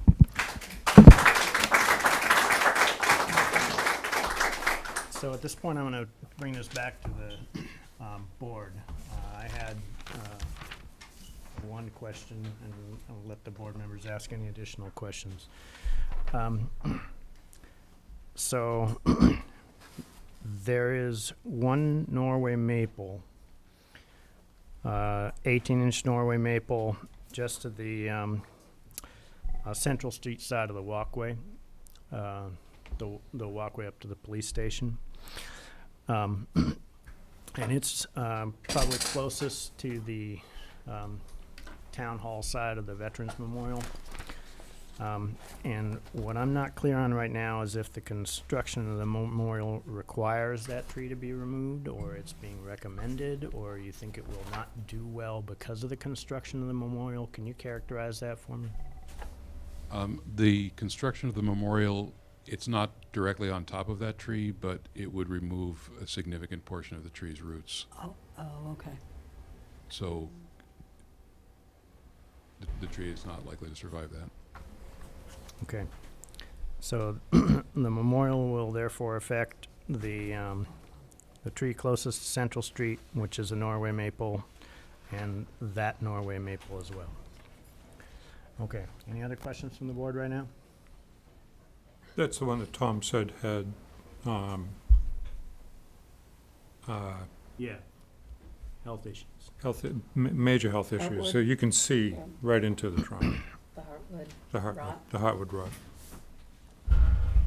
Is that the one you're referring to? Yeah. Yes. Okay.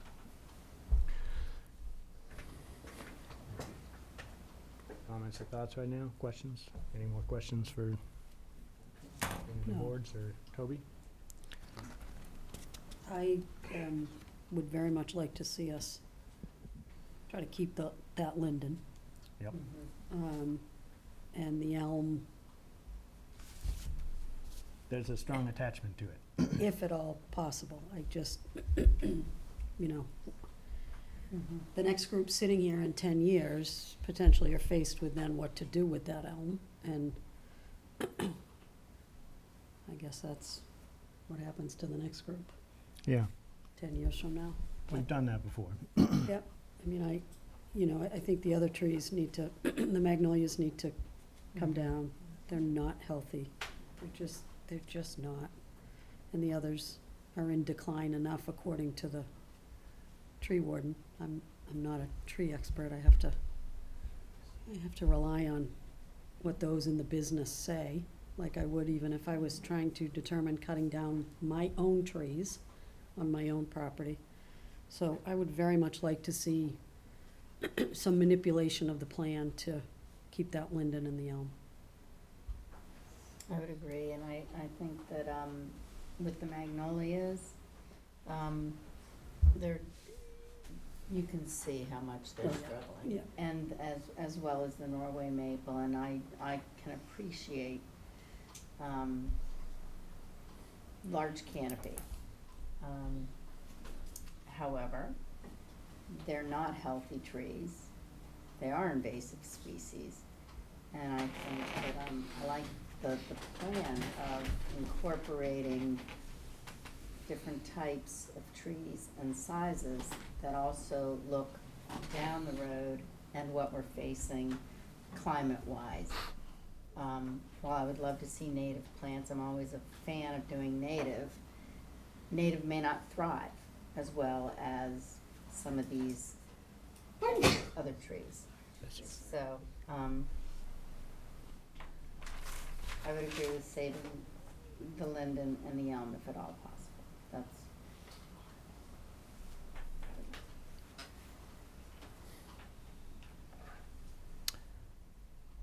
Jeff, any thoughts, comments? I'm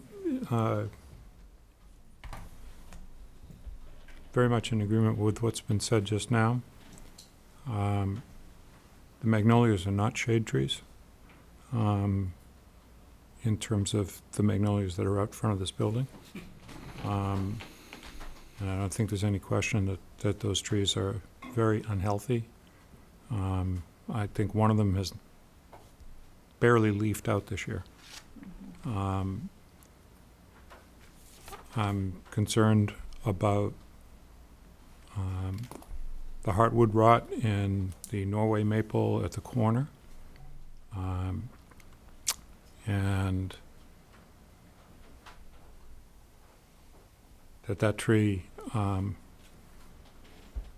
is very challenged right now, and any construction around it's going to make it even more challenged. The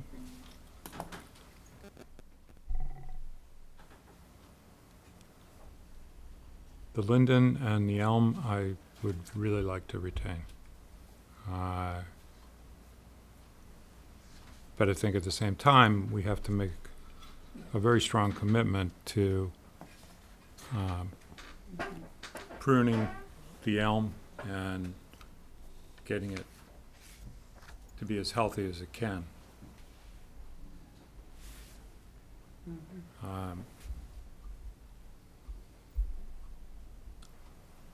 The only question I have is on the other tree that was designated a Norway maple in the plan, but Tom said that it was not a Norway maple. He said it was a different kind of maple that's not native to this area. And that tree appears, to my uneducated eye, to be struggling at least on one side. I'm not sure why, because it appears to be the side away from the road as opposed to close to the road, where it'd have more impact of plowing and salting and all that, and the walkway salting. Lindens seem to thrive on that salt. I don't know what could possibly hurt the linden, but so I would be concerned about that tree as well, and would advocate for its being replaced.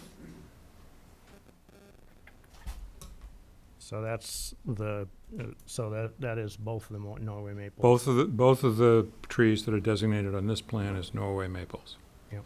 Eli, I did want to just confirm, and I know that you'd mentioned that there's no designation that they're memorial trees that we can find. Right. So that I think is an important aspect, knowing that they're not memorial trees. But also, I do think that it is important to make sure that the trees that are there that we're going to save, as well as the ones that will be planted, that maintenance is factored in as a portion of this. They have to be maintained.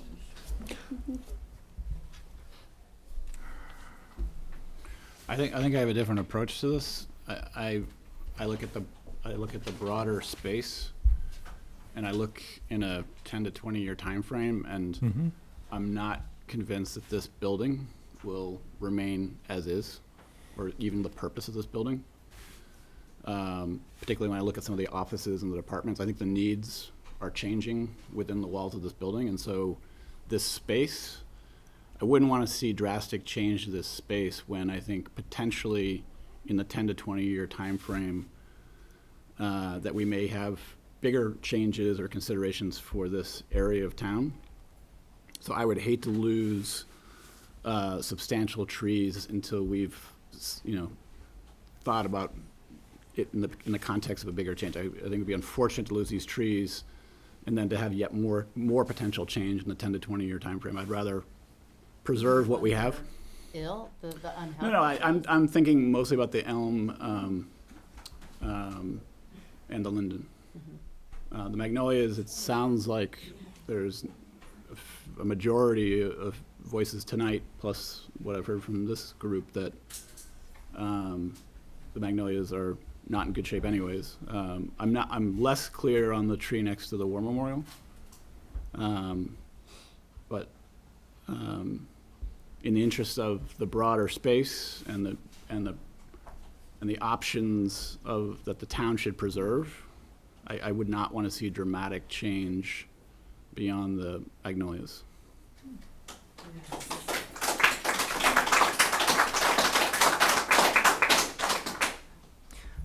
Well, so I'm going to disagree a bit. We don't have any any even glimmers of a specific plan for doing a significant change to where town hall is going to be in the next 10 to 20 years. So I don't think we should forego improvements to what is definitely going to be the town hall for the next 10 to 20 years. And at the end of that time period, 20 years, even if we did move the town hall to some other unknown location, or break it up into little constituent parts somehow, the trees that we're talking about will by then be highly established and providing a new and a pretty vibrant location. Maybe not. Why? Because you expect that they will Well, it sounds die? like there's a risk when you plant any new tree. But we have trees today. We know it's an asset that we know. So why would we get rid of an asset we know for a building that I may be the only person in this room who believes this, but I don't believe that this building is going to be able to sustain the existing current use for another 20 years. Are you saying to get rid of, I'm confused. I'm saying to Whether not change anything because I think there's much bigger change in the 10 to 20 year time frame for this broader space, and I don't think we're looking at it in the context of time. I think we're looking at this in the context of right now. So And don't change anything, I disagree. including the magnolias and. No, I specifically said that the magnolias I thought were fine based on what I've heard tonight, plus what I've heard from this board. I'm speaking specifically about. Don't put any new trees in. Take out the. Look, can I finish? I'm specifically talking about the elm and the linden. Okay. And I'm not clear on the tree next to the war memorial. All right. I misinterpreted what you said Yeah, because that's fine. That's why we discuss it. yeah. I think the option value for the town is far greater by not making changes, because I do believe in the years to come, we're gonna have much bigger changes to contemplate about this broader space. I would rather make decisions about this is a significant town space. I think you start changing this now, I think you're making changes in a very short-term view when you know there's bigger changes in the horizon beyond when maybe even I'm alive in this town. Who knows? I have no idea when this building is gonna have its coming, but it will. And therefore, I would want to preserve as much of the heritage of this town, including the church, including these older trees, and keep those as assets, because I think what we have today is an asset. But as a this is not- counterpoint to, I mean, for the past several years, we've talked about a very major renovation to the front of this building, namely the Veterans Memorial, and we've passed it and supported it multiple times. That's a substantive change, which we have agreed on several different occasions. Because I do believe. Not only did we agree on it, it was brought before town meeting, and the town, I'm not opposed to the memorial. Yeah, okay, but you- that's a you're using- substantive change to the front of Right, this you building. just introduced a whole other variable. And No, I don't think I did, because you've been using fairly, I'm talking about a building. I'm not talking about a war memorial. I think the war memorial contributes to the use. I believe veterans. Excuse me. Forgive me. It's not a war memorial. I apologize. Veterans Memorial, so, of which my father was in this town as well. So I'm getting tripped up on some of your language. I view this space, and I have all along in all the discussions I've been a part of, including the discussions about the Veterans Memorial, as this space is a critical piece of the town. It's probably the most valuable public space that this town has. I've long been critical of the plan as not keeping the broader context of the space of this area of town in mind in its design or in the thought process. And I remember making comments about that. I'm interested in preserving the broader context of this space. I think the Veterans Memorial contributes to the public usage of this part of town. I'm not convinced that over the 10 to 20 year horizon that this building will continue to be an active part of this space. Therefore, I do not believe in changing unnecessarily key pieces to this space, like these trees. But isn't this, I mean, this has always been the town common, Yes, and it will remain that. yes. It will, regardless of what happens to the building or doesn't happen to the building. Correct. This will be the town common. Now, maintaining the heritage or the integrity, it's been changed several times. But Over I, time. I agree with that, but why are we going and changing it more when we know even bigger changes in the horizon to come? We don't. We don't. We know don't. that. We don't know that. You feel that that's likely. I told you that I might be the only person in this room who believes this. But I know I've spent enough time talking to the departments that operate in this building to know that functionally, this building will not necessarily continue to be Excuse me. operational. Minna?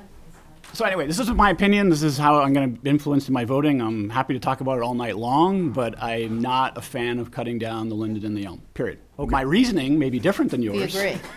We agree. I think we agree. I think, I'll say it again, I think we're getting tripped up by your language a little bit. That's Because okay. your language keeps going from just the elm and the linden to being all-inclusive. No, you're not hearing me.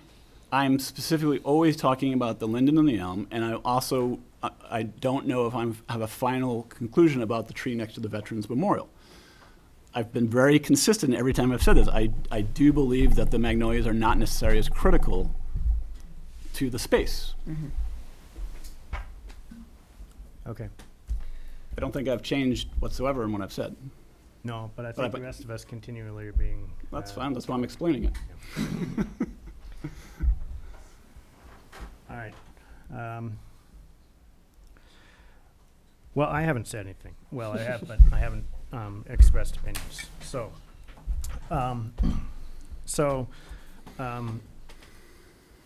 Might not seem like it because I'm presiding over a hearing to, potentially remove trees, but I am supportive of trees and as many trees as we can. And those of you who may or may not have been at other tree removal hearings will know that this board generally takes a careful approach to removing trees.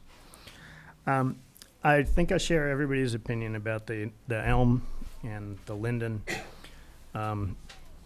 The magnolias, I'm unimpressed by, and I think that we can take those out and plant new trees and well within our lifetime have much, much better trees than what we have in the way of the magnolias, almost immediately. I like the idea of adding more trees, and there's I went around and spent some time looking at the stakes that are out there today, and I think that will be a large benefit to the entire area, and I hope they take off in a hurry. The two trees that I've had The most trouble with are the 2 Norway maples, but I am going to rely a little bit on the tree warden's advice that those trees are not particularly healthy. And also I'm going to lean on the fact that we as a town did put a lot of time and commitment into the Veterans Memorial. So I think that I reluctantly would support the removal of those 2 Norway maples. I want to keep the elm and the linden, do everything that we can possibly do to preserve those, and replace the magnolias as quickly as we can with new, healthy, and bigger and better trees. That's where I stand right now.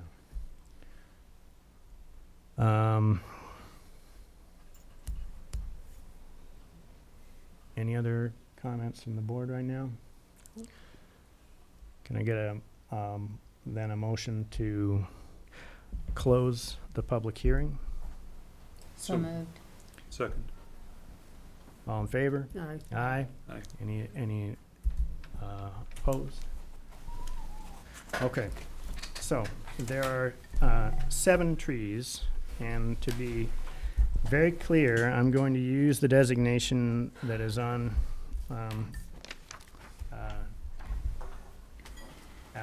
well, You I should- just want to look and should see come if right off the public hearing. designation, the public hearing is Yep. better. It's right here. Yeah. That's the way it should be Yep. read, whatever the motion ends up being. So the original public hearing, borrow this for a Yep. second, stated it this way. The Board of Selectmen will hold a public hearing at Town Hall for discussion and possible decision on the removal of the following trees on the town common. And this is a quote from the public hearing. Behind the benches, a 26-inch elm. Behind the benches, 6, 8, and 10-inch magnolias. Next to the War Memorial, Veterans Memorial. I don't know why it keeps being said that way. 26-inch Norway maple.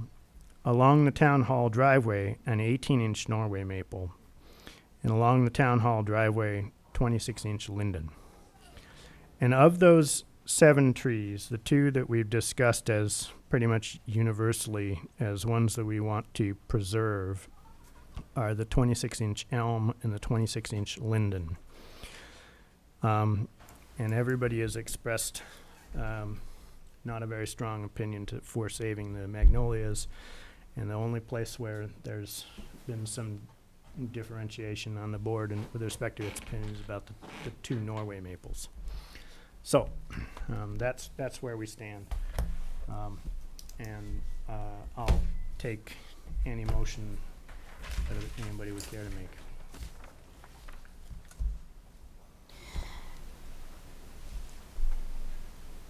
And we can discuss it more too, because there's an opportunity to discuss it. I'll make a motion to, well, what's the best way? Yeah. To list the trees that Yeah. my motion is to remove? Yes. Is that the best way to do it? Okay. So I'll make a motion to, per the public hearing notice, remove the trees located behind the benches, the 6, the 8, and the 10-inch magnolias, next to Memorial, 26-inch Norway maple, along Town Hall driveway, 18-inch Norway maple. That's, yep. Okay?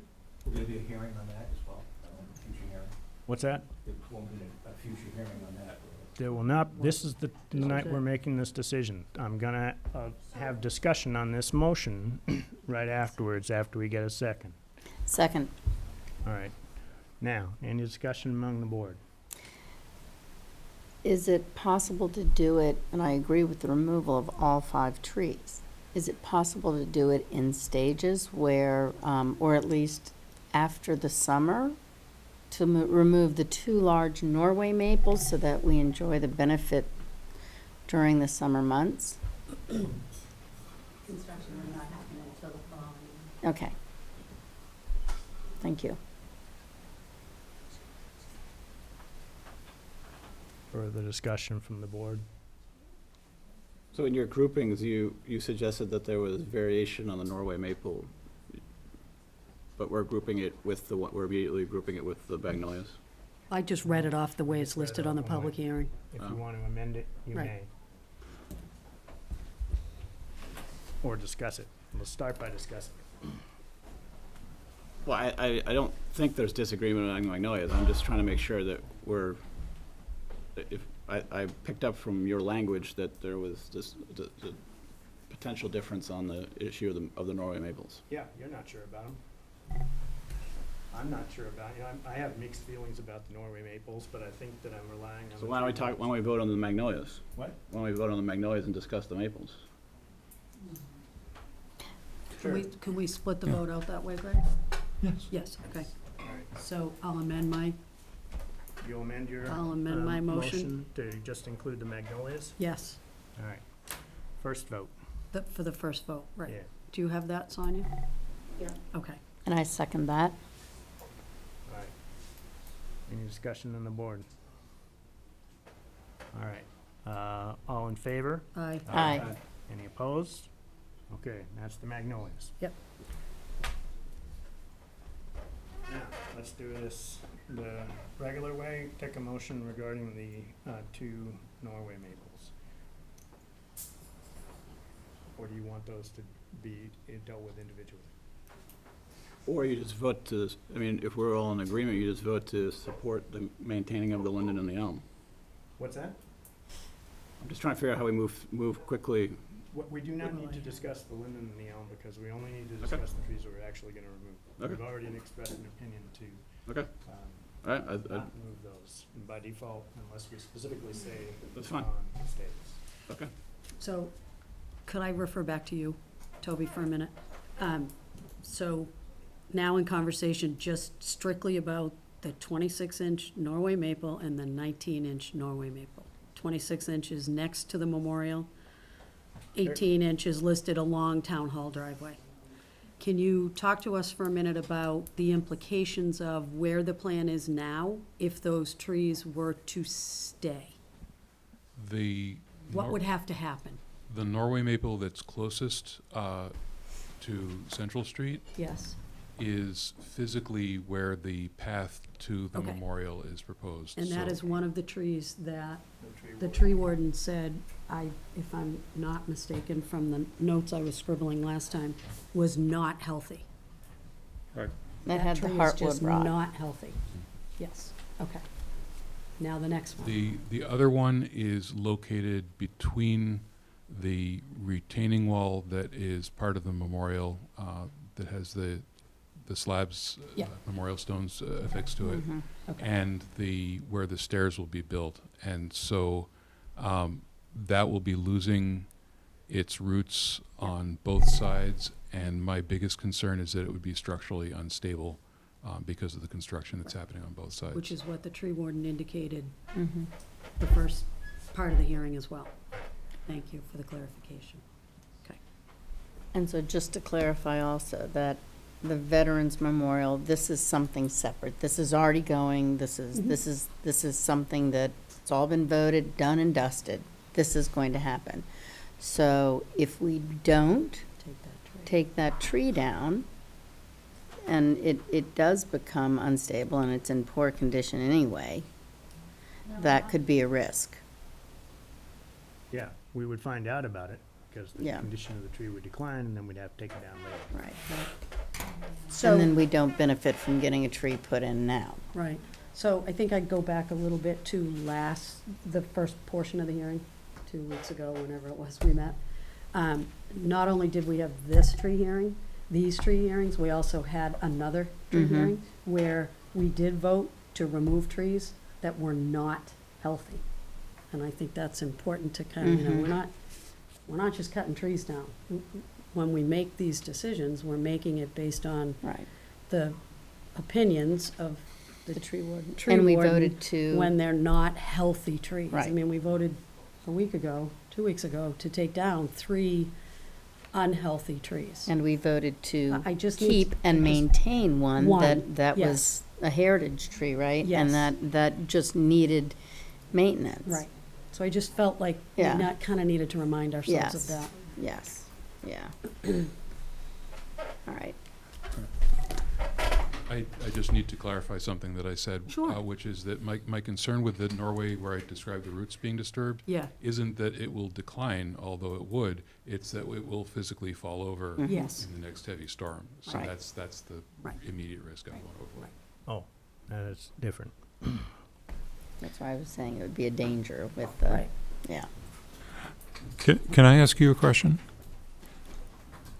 It appears in the tree replacement plan that this tree that we're talking about is a Norway maple that's closest to the path. That there's another tree going to be planted there. What kind of a tree will be planted there? Consult my notes. And its root system won't be bothered by the retaining wall for the Veterans Memorial or the walkway for the, I think it was a red maple. The root system won't be cut by that, it'll yeah. reestablish. yes, Yes. thank you. What kind of tree was it? Sorry. Red maple. Red maple. Red maple. Yeah. How tall will it be? They can be up to 60 or 80 feet tall. How tall will it be when it's put in? Not 60 or 80 feet tall. That would Correct. be 15 to 20 feet tall. And is the one that's set to replace the Norway maple that's closer to Central Street, is that also a red maple? No, that's a swamp white oak, which will go in at a similar size and will also be a large tree. Swamp white oak native? Yes, a native tree. All right. Can we start by getting a motion on the Norway maple so that we're following process and On which one, the 26-inch? both of them? Both. Oh, right. You want to do that one? Yeah. I would like to make a motion to approve the removal of the 26 diameter Norway maple next to the Veterans Memorial, as well as the 18-inch Norway maple along Town Hall driveway. And I will second that, and now let's do our final discussion on this. And I will start. The one that I actually was really the most concerned about was removing the one up by the Town Hall walkway. I think that I am swayed by both the town tree warden's opinion that the Norway, both of them were not particularly healthy. Also by the notion that the construction of the memorial is going to really be too much for that tree because it's going to be receiving construction on both sides. So I would support this motion.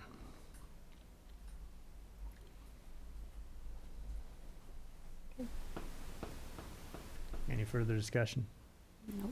Yeah, just as a comment, I'm not, in retrospect, and I include myself in this criticism, I'm not crazy about how we've gotten here.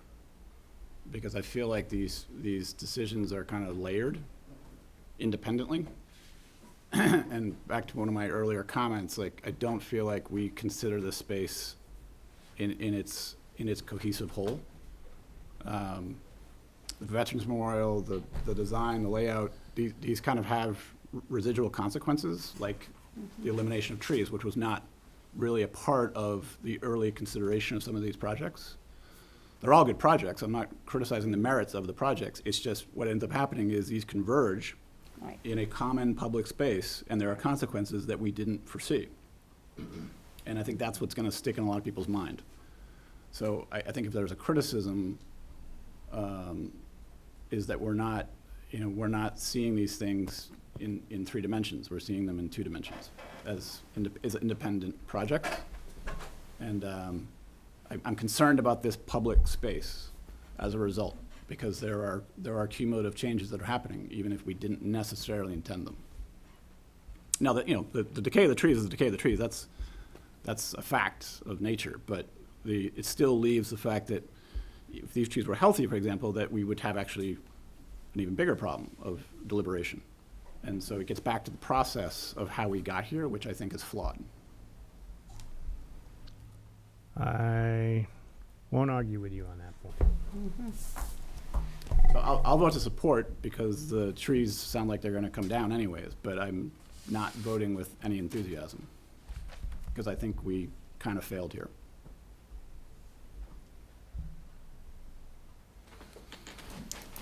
I'm curious, what do you mean we failed?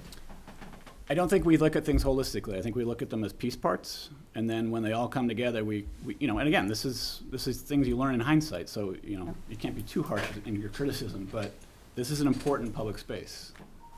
And I think as we deal with these types of spaces, we have to be even more on guard for what's happening because there's a lot of people that have grown up, spent their entire lives in this town that this space means a lot, and I think we need to protect that. I would agree. And I think that it's meant a lot to anybody who's lived in this town for almost 375 years. And it has evolved over those years. So I understand what you're saying about looking at it holistically. But I don't necessarily feel that we have failed. What's been before us right now, I mean, this is a plan that's already been approved by the town to change this. What's before us right now is to look at the trees and assess how we deal with them. Right, but when the town voted on it, they weren't given that information about the trees. So there's a cumulative effect to these decisions that. But that's and what I'm getting at is that that's what's our job. Yeah. These are the small things that come before us, while they may not seem small, relative, they are.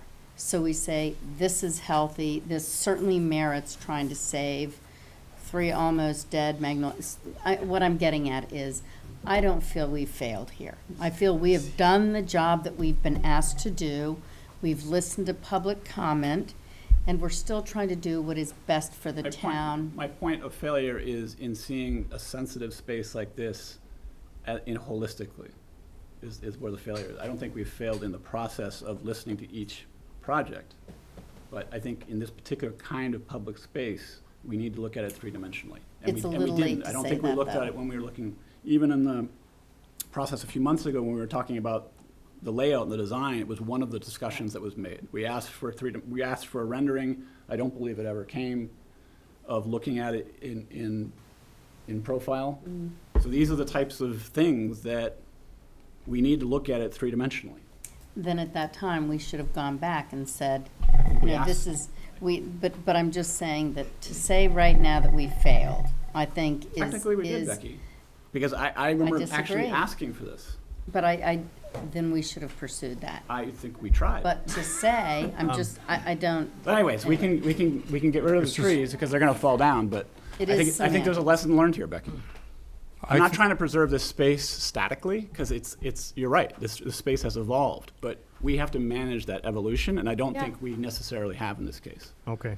I think I'm- that the biggest failure that would come out of this discussion is if we fail to recognize the importance of maintaining the trees in our town that are public trees in a way that keeps them healthy as long as they would be healthy.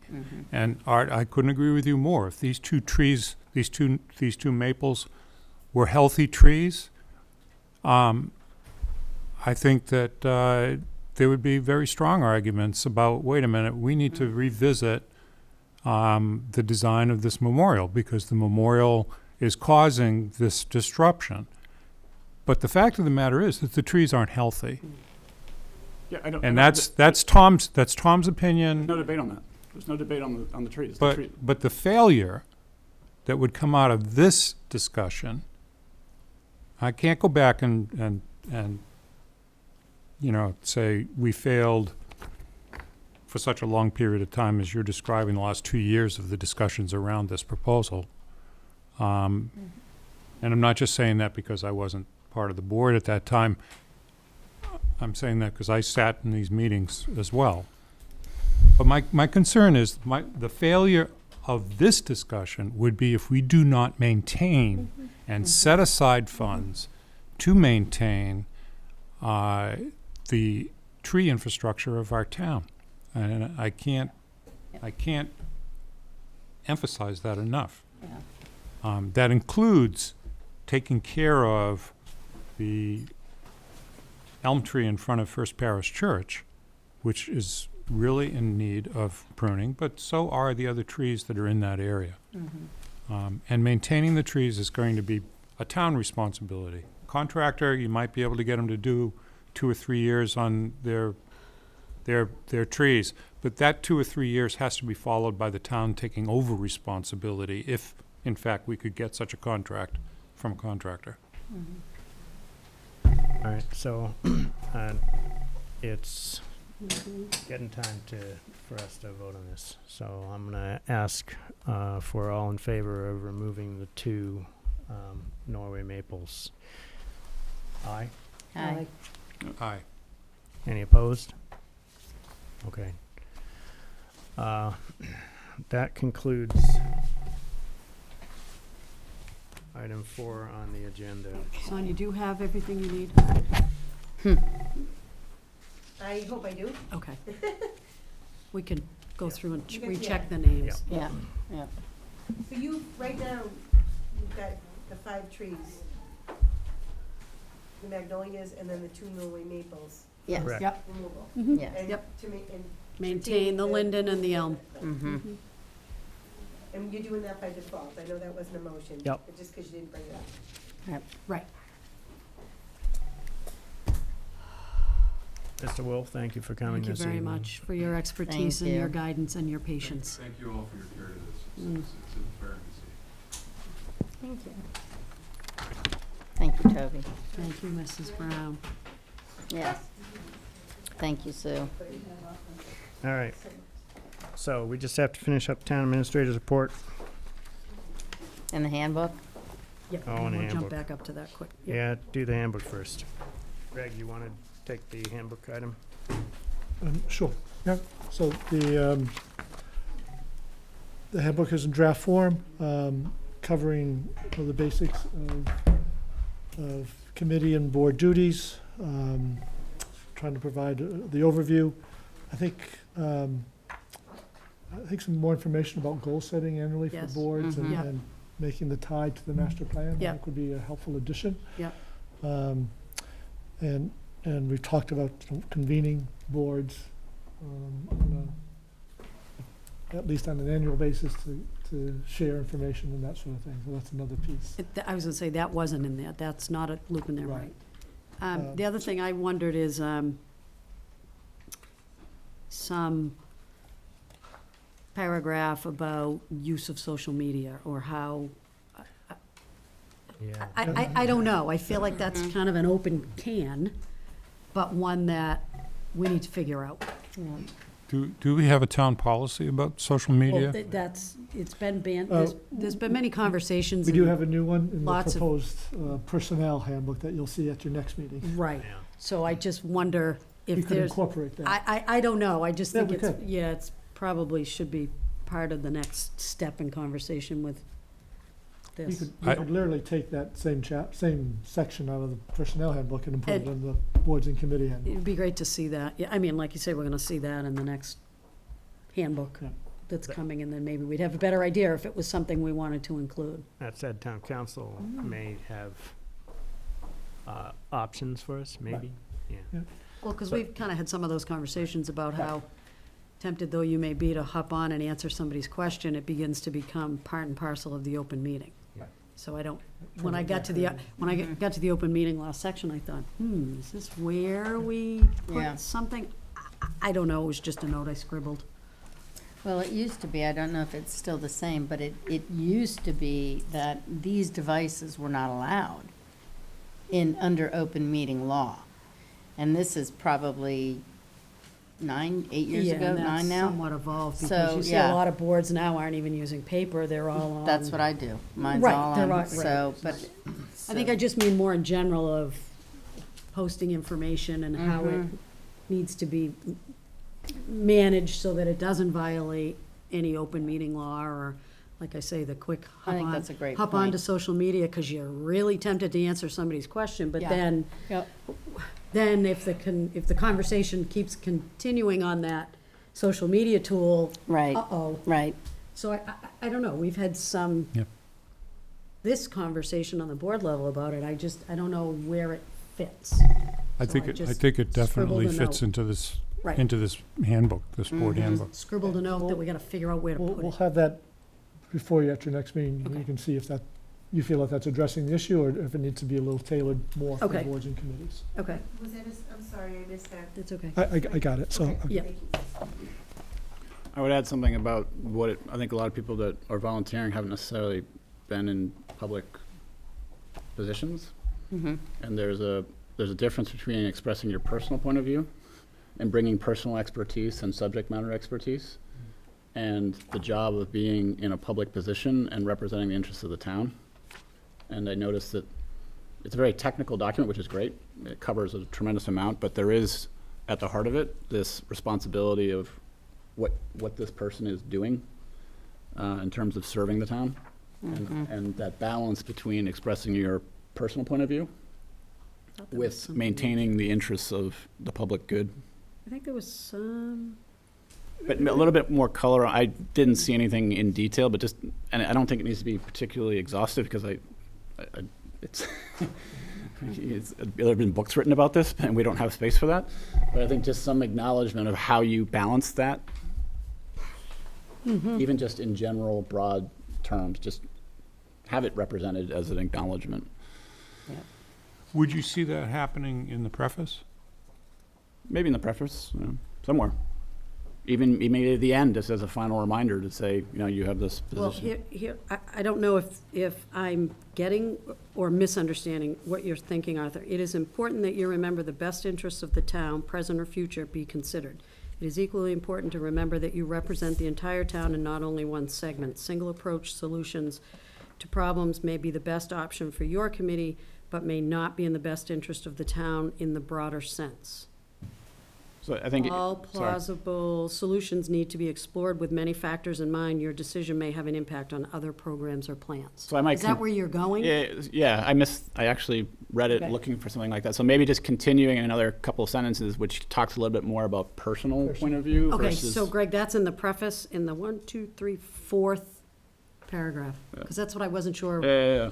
If that's I where you think were we should pointing, 'cause acknowledge that that could be where it personal point of goes. view is actually incredibly valuable, because that's what we need, people's expertise. But just adding on to what she just read. I would just add so a that couple more 4th sentences, paragraph. which just helps them out a little bit to at least illuminate that you do need to be keeping a fine balance between Right. personal point of view versus what's in the interest of the town. I think there was another little blip in there, but I agree. Yeah. Something more right there in the very beginning of someone reading their handbook. Right. A little bit late to be saying this. There's one thing about this handbook is it is pretty large. There are some things that we could consider at some point for reduction to references to state documents, like the conflict of interest rules. I kind of disagree. Yep. I think something that's available right for someone to refer to in a document is better. I mean, I work with handbooks and that kind of thing, and when you're having a conversation with someone, If you see the reference, I you find wanna it follow easier to say, well, it's in the handbook, here's the information, here's the versus go to this website and find this and find this. It's my own personal thought on one of the goals of this handbook. Okay. And some people won't go that extra bit, as Well, you're right, saying, they're not gonna. everyone has a like- comfort level maybe with Yeah. trying to find stuff, even if they're pointed to it in a document, to then have to go somewhere else to actually find Mhm. that information. That's all. We have a wide-ranging It was surprising Group of to me, volunteers. actually, Eli, how short this document was. Mhm. Given the amount of booklets and other papers that were handed to me over the past 3 weeks, to get up to speed on, not including our regular meeting notes. I was surprised at that, how short this is. And it does do, things like conflict of interest is very brief and tickles enough, and then references to, you're supposed to be reviewing this website, the state website, biannually. Well, and that falls to Christina anyway, to do those checkoffs and reminders anyway. Yeah. Yeah, town clerk gets all those, gets everybody when they're supposed to get all those sign-offs done. I think it's a great swath, first Very good. swath at it, yeah. I Yep. I would like to see the appendices marked as such, Yes. because it moves Yeah. to page 12, and it looks like a continuation of page 11 with a big blank page. That Yeah, they need to be labeled. they need to be labeled as The such, formatting. because they are labeled in the beginning, Mm-hmm. and Yep. maybe labeled with ABC or something. There was an email I sent you last year, which basically referenced a couple of examples from other parts of the country of similar town handbooks. Yes. Maybe just worth going back and scanning to see whether there's Yeah, I actually. know that we gave them to Alida Oh, cool. and Susan, but we can go back to them. So, yeah, they asked me to provide, I think there was like four to five that I gave them, Okay. and they worked off of that. Oh, okay. All right. So that's already been done. Yep, yep. Anything else on that? Any more Nope. comments? Okay, town administrator's report. And I have one comment. Yeah, pretty self-explanatory, the other two items there. Harbor Master Office, public restrooms, a bit of pushback, calling it a visitor center in particular. Oh, really? I know, I find that fascinating that there's pushback on that. I think the concern I'm hearing is where Bion is interested in placing it versus where I think it was publicly originally floated. No pun. So you So, mean, we'll where? explore we've got two places, one near the pier itself at Masco, Which was what we kind of publicly discussed originally, I think.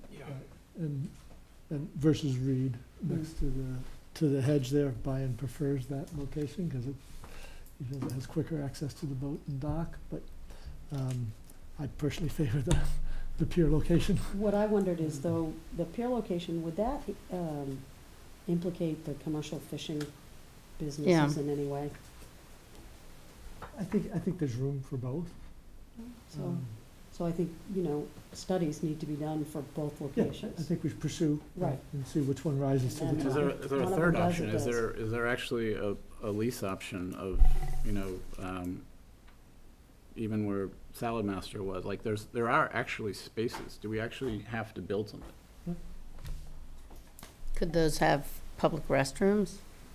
Well, this may not solve, or do you split them? Do you create a smaller public restroom building in Mascanoma Park and Mhm. actually use existing office space? It may actually be cheaper. Yeah. Yep. Even if you sign a long-term lease. Idea? Like anything, there's many options potentially.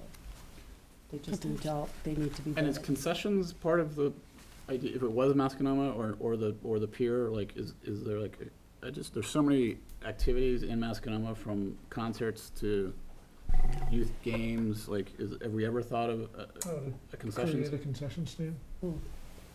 You don't like that? I don't. Bless God bless you. you. No. I just don't, I think. There's I'm businesses just in thinking town. revenue. There's businesses in town Yeah. that rely on people coming into the harbor and going.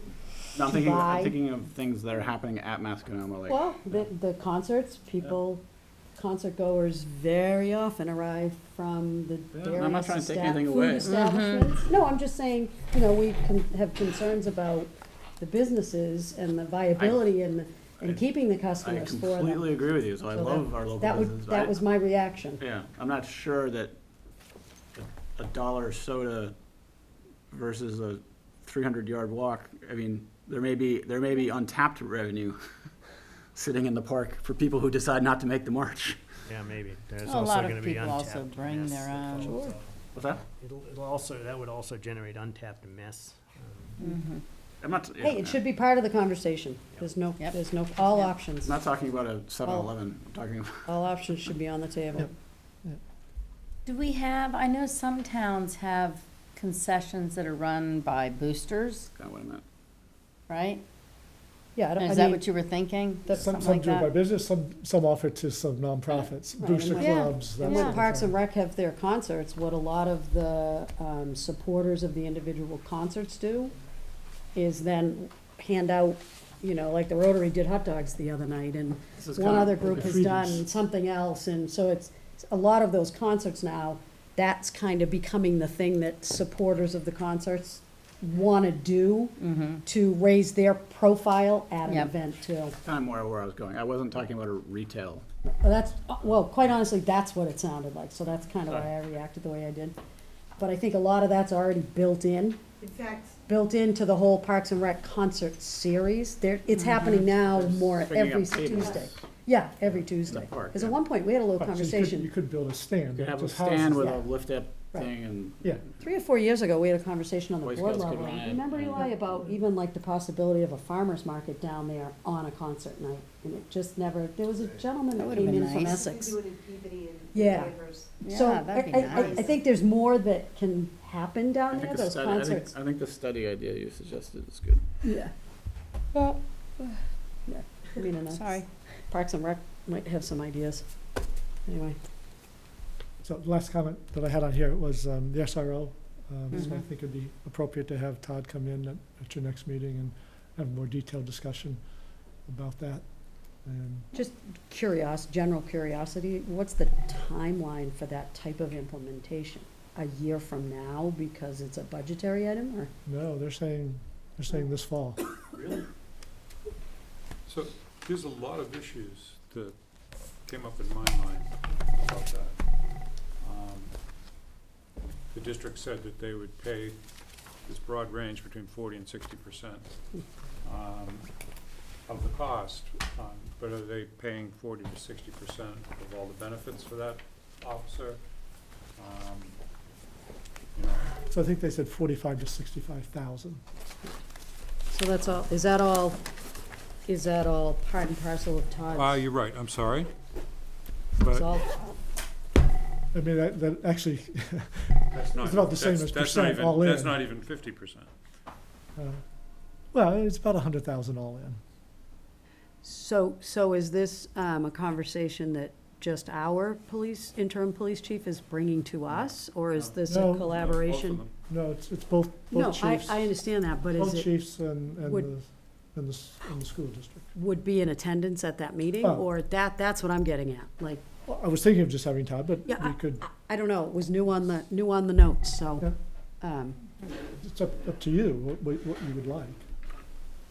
well, I think, to Jeff's point, one of the first questions probably is, what's the cost?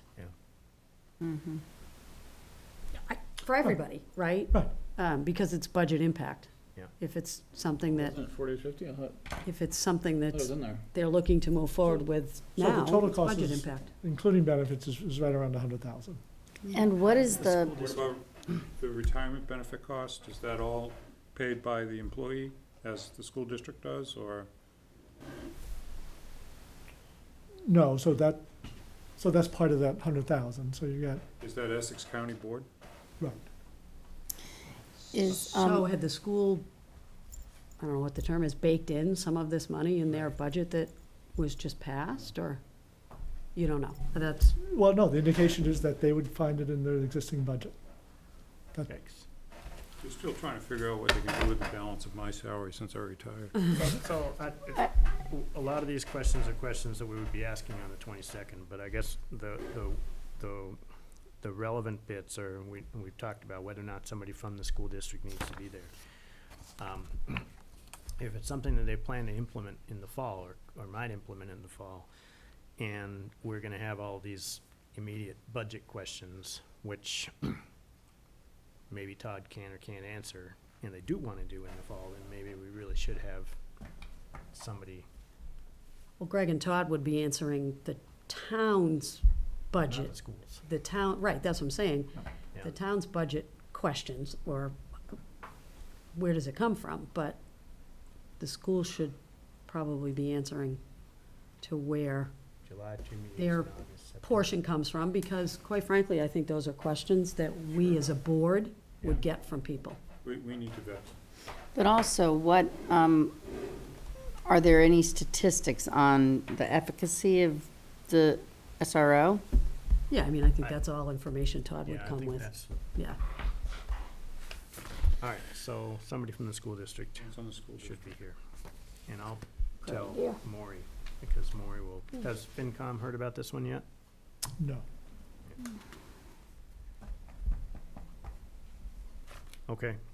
You know, it's funny, it's just kind of been bantered around Yeah. for so and long it- over it the just last is 2 or 3 surprising years, that and it's then like- bing, for Yeah. September. It Yeah. seems a little bit So rushed to have this happen in I just think September. we need Mhm. to Arthur's point earlier, everything, the Ts have gotta be crossed, It's not. everything's necess- gotta be dotted. People need to understand the reasoning, the functioning, the process. Yeah, I the don't money, think it's necessarily rushed, the- because these conversations have been going on for a long time. That was what I said. We've been hearing Mm-hmm. 2-3 years around you know, it's something that we're thinking about, it's something we're But hearing talking and about, talking. and now, Yeah. all of a sudden, on July 22nd, It's in the motion. interim police chief has a proposal. Yeah, that's all, and I think it's something that will garner citizen questions and curiosity, because it's Yeah. new. It's new Yeah. and it's different. And it's a step that is big. Yes. Okay, anything It's else just in the kind of- report? Nope. Will they be bringing a job description? I'm sorry. Will they be bringing a job description? Yeah, I mean, I believe they have that. I believe so. okay. My only comment is next meeting, the 22nd, we're gonna do a continuation of that, license Mhm. hearing. Yeah, Uh, we're not trying to do it earlier. hmm? We're not trying to do that earlier. No, we'll Okay. try and run that one, probably, well, we might do it a little bit later. The thing is we're gonna run an executive. No, I know. I didn't know if we were gonna try to do that before the 22nd of July. I wasn't planning on trying to do that before the 22nd of Or July. before What I Do we know was from the planning on doing applicant? Was doing the They executive. didn't object tonight. Right, Okay. yeah. Could we do the executive session at 6? Yes, that was what I was getting at. It was my intent to do the executive session around 6 o'clock. Mm-hmm. Is it half an hour enough? I think so. Has the concern been raised? Has it been raised with the Or applicant? 6 o'clock? Yes. All right. Not directly. Well, I will do, Indirectly? I'll follow up indirectly into that. I'll be more blunt after, Yeah. now that you've devoted to do the follow-up Mhm. meeting. So I'll give him I'll give him the heads up. Because Because this is also. legally, he has to be told what it's about and that sort of thing. Right. So we're looking at 6 o'clock on the, does 6 o'clock work for you that night? Versus 6:30? Okay. Could we change the meeting invite? What? Yeah. Can we what? The invite. Oh, Meeting yeah, invite. yeah, that's what I was, yeah. I'm just All right, putting can I get a in. motion to adjourn? So moved. Second. Any discussion? No? All in favor? Aye. Any opposed?